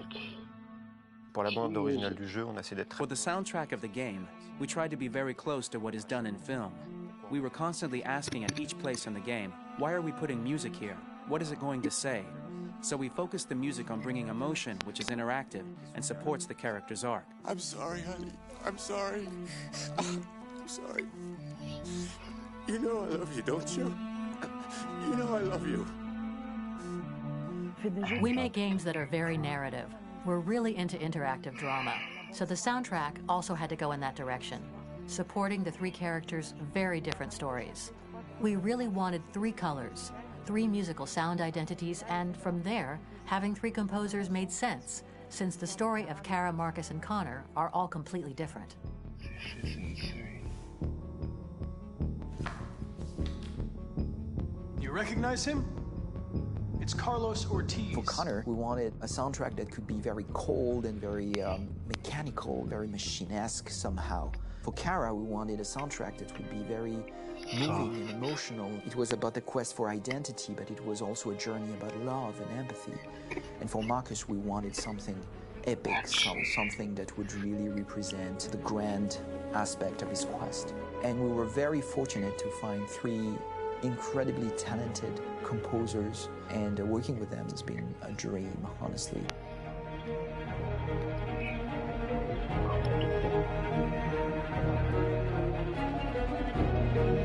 My name is Philip Shepherd, and I'm a composer and a cellist and a producer. And today we're at Abbey Road Studio One, which is my favourite studio in the world. And today we're recording the soundtrack for Kara from Company.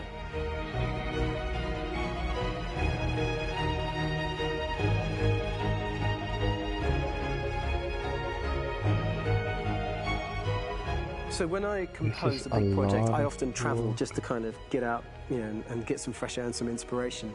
And I go hiking and traveling in Montana a lot. I had a log fire in the room that I was staying in, and the flames were kind of making absolutely direct music. And it became the basis for Kara's theme, and it sounds something like this.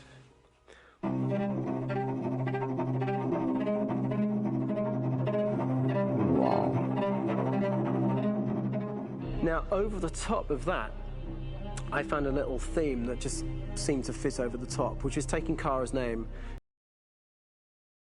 like a 2-syllable motif, and it sounds like this.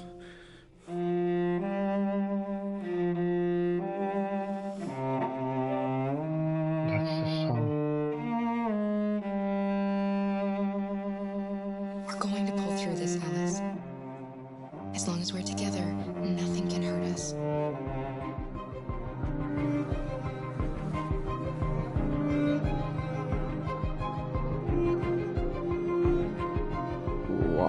And all the time that's fitting over.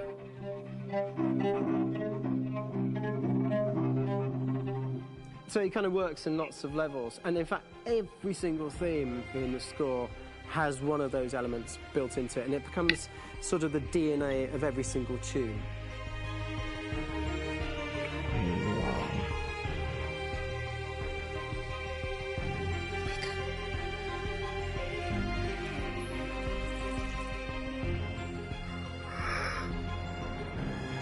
For me, writing this theme for Kara, I actually had to tap into what it feels like to be a father to daughters.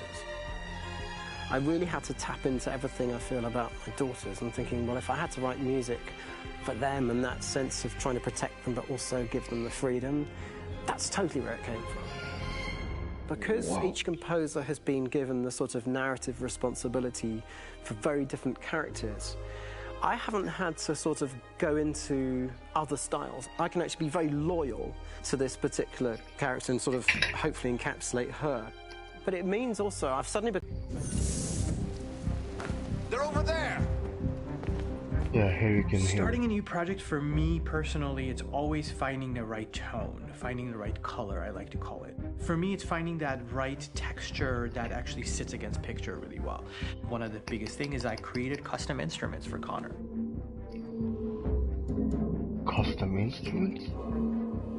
I pulled out all my vintage synthesizers to be able to capture this robotic person, if you will. My approach to all of these custom instruments is that I hear the sound in my head. And either I could just come into the piano and just be like, all right, so I'm gonna just get on the computer and just create it. I rather be able to play these instruments physically. Oh, that's nice. If you can do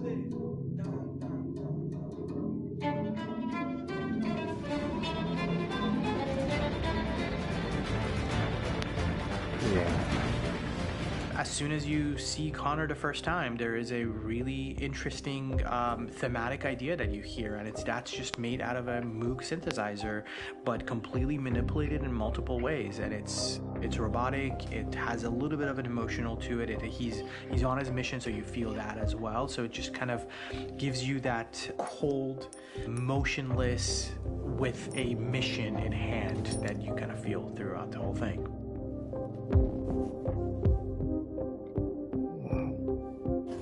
To evolve. So my idea behind it was that Connor is a singular android that could at any point become a deviant or could actually stay as an android. So I created a more or less an Connor theme, and then I was able to just manipulate it in different aspects of it. That's a lot of work. Is everything okay, Lieutenant? For everything. I'm a human being writing for a robot, and throughout Connor's journey, he meets someone, he meets a partner. So how do you deal with a robot feeling? And I've met a partner that I'm gonna work with, or all of a sudden he sees a dead body. Does this robot have an imagination? Does this robot have a feeling? And if yes, how do you translate that into non-emotional music? So it basically at any point I was just like, I can't do this, and then I just do it. Property was damaged and fires continue to rage in several major districts across the city. Some people are asking, have androids become a threat to our security? When I first started really digging in on Marcus, the one thing that I really tried to capture was the transformation process. You know, Marcus is this android that evolves over the course of the game and really goes from kind of figuring out that he's more than just an android. You know, he's starting to develop kind of a human soul in a way. Try to imagine something that doesn't exist, something you've never seen.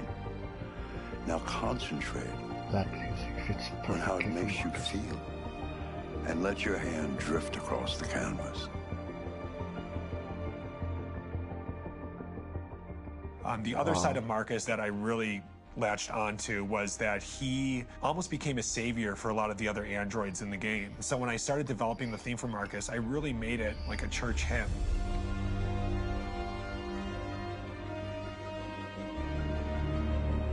I wanted it to be very simple. I wanted to make it a chordal melody. I really wanted to make it almost like a Bach hymn. The tough thing with that is it had to be recognizable. If I made it too complex from a harmonic standpoint, it would be hard, I think, for people to kind of pick it out and recognize it. It's very acoustic derived, but it's also been treated with a lot of effects and things to kind of put it into the space that I felt the sound should be in. It can be beautiful, it can be haunting, it can be extremely powerful from an action standpoint, and I'm really happy with the way it turned out. The music is there, but it's subliminal and it's emotional, and people are feeling it, and it's not distracting. And that's tricky with a game like this, where you have to have a lot of ins and outs like that, where the music kind of has to get in and out of these moments. This is a war we're fighting with the humans. If we fail, they'll destroy us. I think the game's been put together so well, where I just wanted to make sure that I wasn't ruining the emotion.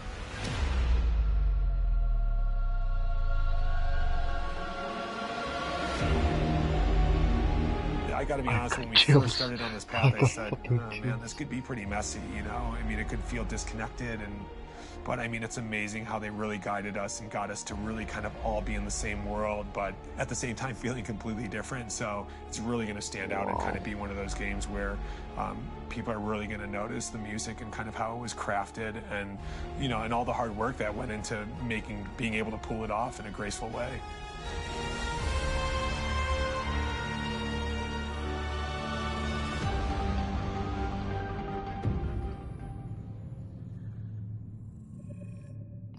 Wow. Insane. Totally insane how much work they put into everything. Wow. Alright.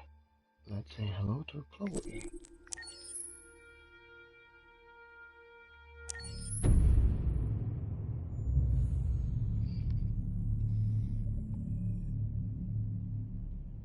For starters, what should I call you? I'm Chloe. And you, what's your name? Oh, John. My name is John. Delighted to meet you, John. Could you tell us a little about yourself and what you can do, Chloe? Of course. I'm the first personal assistant built by CyberLife. I take care of most everyday tasks like cooking, housework, or managing your appointments, for example. And I understand you're the first android to have passed the Turing test. Could you tell us a little more about that? I really didn't do much, you know. I just spoke with a few humans to see if they could tell the difference between me and a real person. It was a really interesting experience. But this is the first time in history that man has created a machine more intelligent than himself. I gather your brain can perform several billion operations per second. Is that right? Absolutely. But I only exist thanks to the intelligence of the humans who designed me. And, you know, they have something I could never have. Really? And what's that? A soul. True. Very true. That's it. That's all we get off Chloe. Alright. Luther next.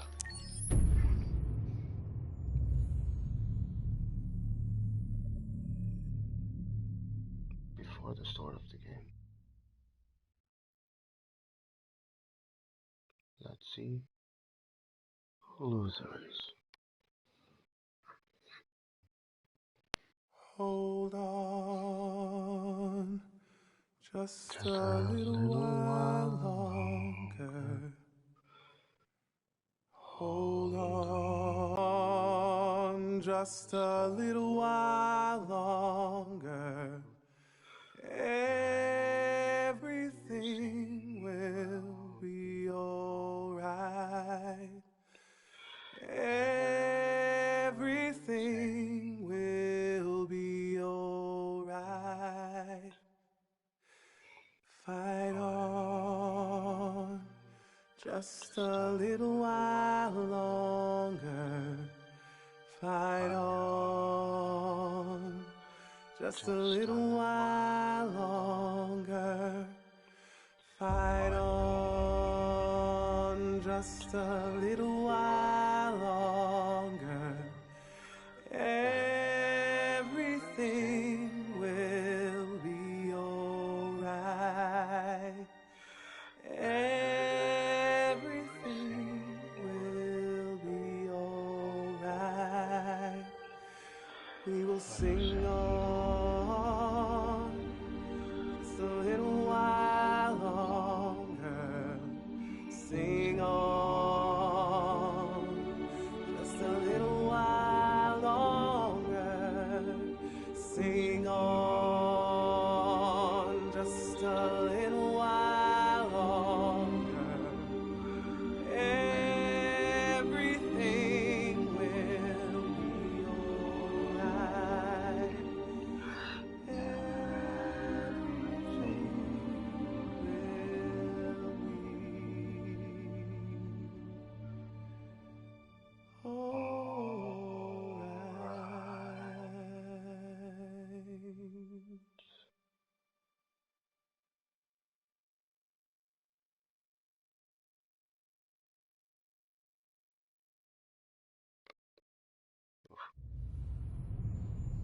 for saying so.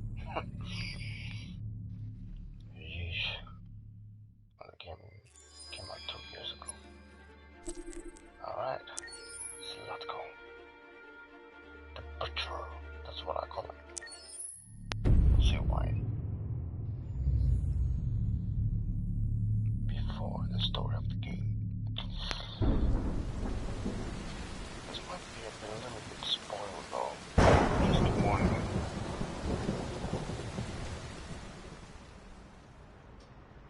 Rock-a-bye baby in the treetop.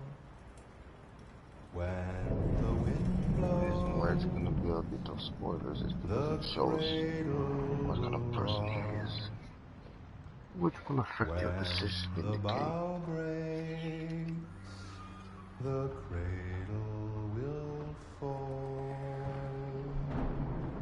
and down will come baby, cradle and all. Rock-a-bye baby in the treetop. When the wind blows, the cradle will rock. When the bough breaks, the cradle will fall, and down will come baby, cradle and all. Rock-a-bye baby in the treetop. When the wind blows, the cradle will rock. When the bough breaks, the cradle will fall, and down will come baby, cradle and all.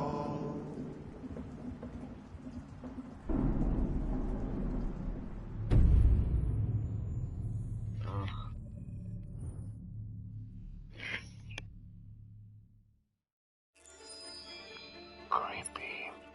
Let's see who Kamsky is, shall we?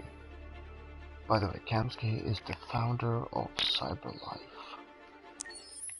Born in 2002, according to the game. Meaning he will be 36. In the space of a few years, androids have completely transformed the world in which we live. By letting androids into our homes and factories, the CyberLife company has made them everyday technology. The founder of CyberLife, Elijah Kamsky, is a very discreet man. Despite being the CEO of the highest valued company in the world and being voted Man of the Year by Century Magazine, he remains a mystery for most people. That's why we at KNC are so excited to be here as CyberLife opens its doors for the first time. Elijah Kamsky, could you please tell us where we are? Certainly, and welcome. We're currently in CyberLife's production center in Detroit, where all models are designed and manufactured. More than 10,000 androids come off the production line every day. Fascinating. Could you tell us what your goal was when you founded CyberLife? Well, I simply wanted to use technology to carry out all of our most annoying and repetitive tasks, so we'd have more time to enjoy life. I imagine you must have faced many challenges. Yes, there were technical challenges, but the hardest thing was to design an object that we would want to welcome into our homes. We had to imagine a machine in our own image that resembles us in every way, that moves, breathes, blinks like us, but yet is smarter and more capable than any human being. Let me show you around. CyberLife. We're here in Production Unit 4. Could you explain in a few words how the androids are made? Sure, yeah, it's very simple. We use machines to manufacture machines. The removable parts are assembled on a production line, and then we apply a synthetic skin to the whole body. A human operator checks the cognitive abilities with a pre-established protocol, and finally, the android is conditioned and sent out throughout the country. Here's the result. Say something. Hello, I am a RZ400 model. How can I be of service? You can go now.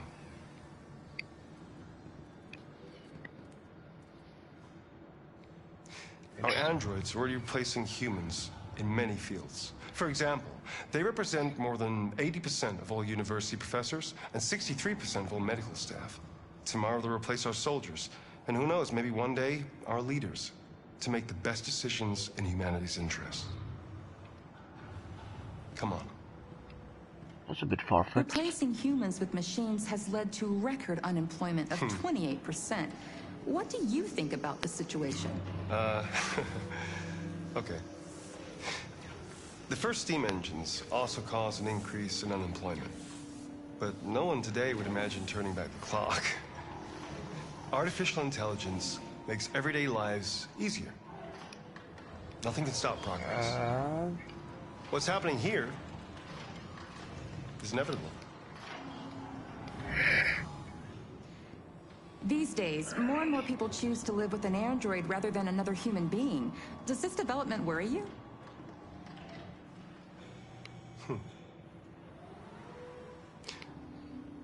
Everything's much easier with an android.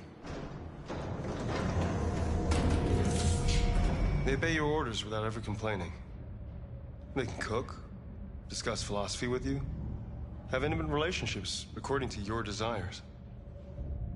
They never say no. Obviously, they are the perfect partner.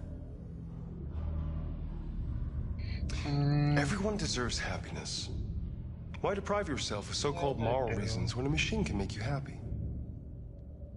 Many science fiction books tell the story of how machines become more intelligent than us and end up confronting us. Aren't you worried about that possibility? I understand the irrational fears about artificial intelligence, but I assure you that will never happen with a CyberLife android.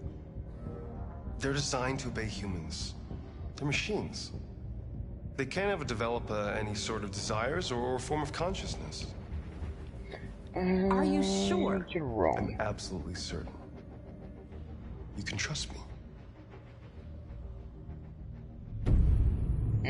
No. Not according to the game. Woohoo. Hello. Alright, interesting.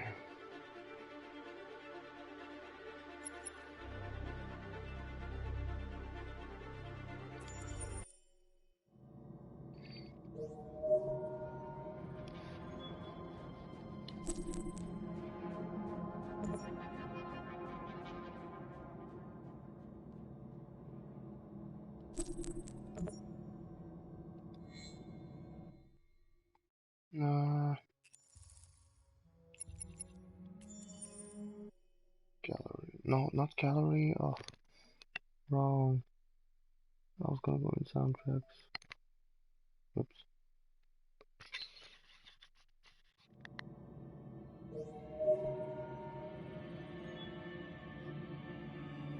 There we go.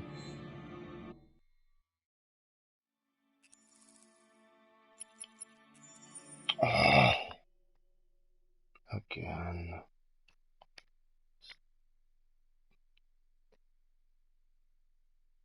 Damn this thing.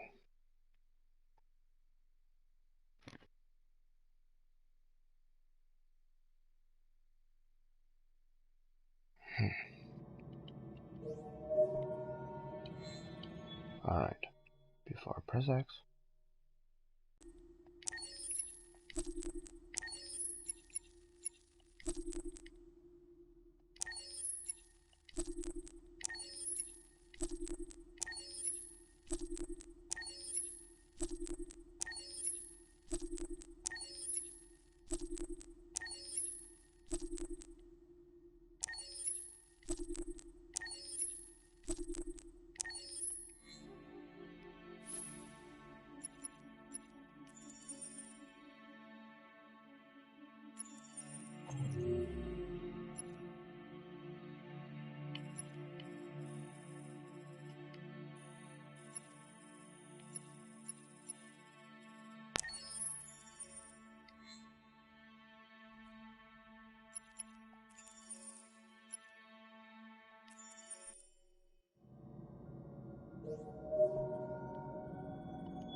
I need 4,650.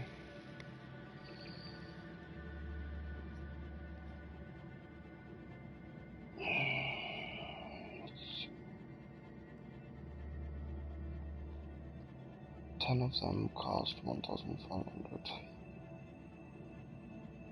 That times 3 is 4,500. Plus one more is 4,650. So I need 4,650 more in total, but to buy the rest of those that are unlocked, and I have 130 left, meaning I only need 4,520 more points.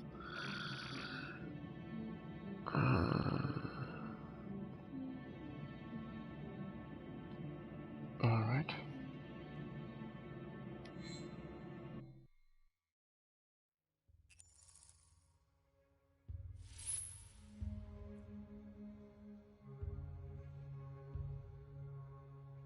Well, that's it, I guess.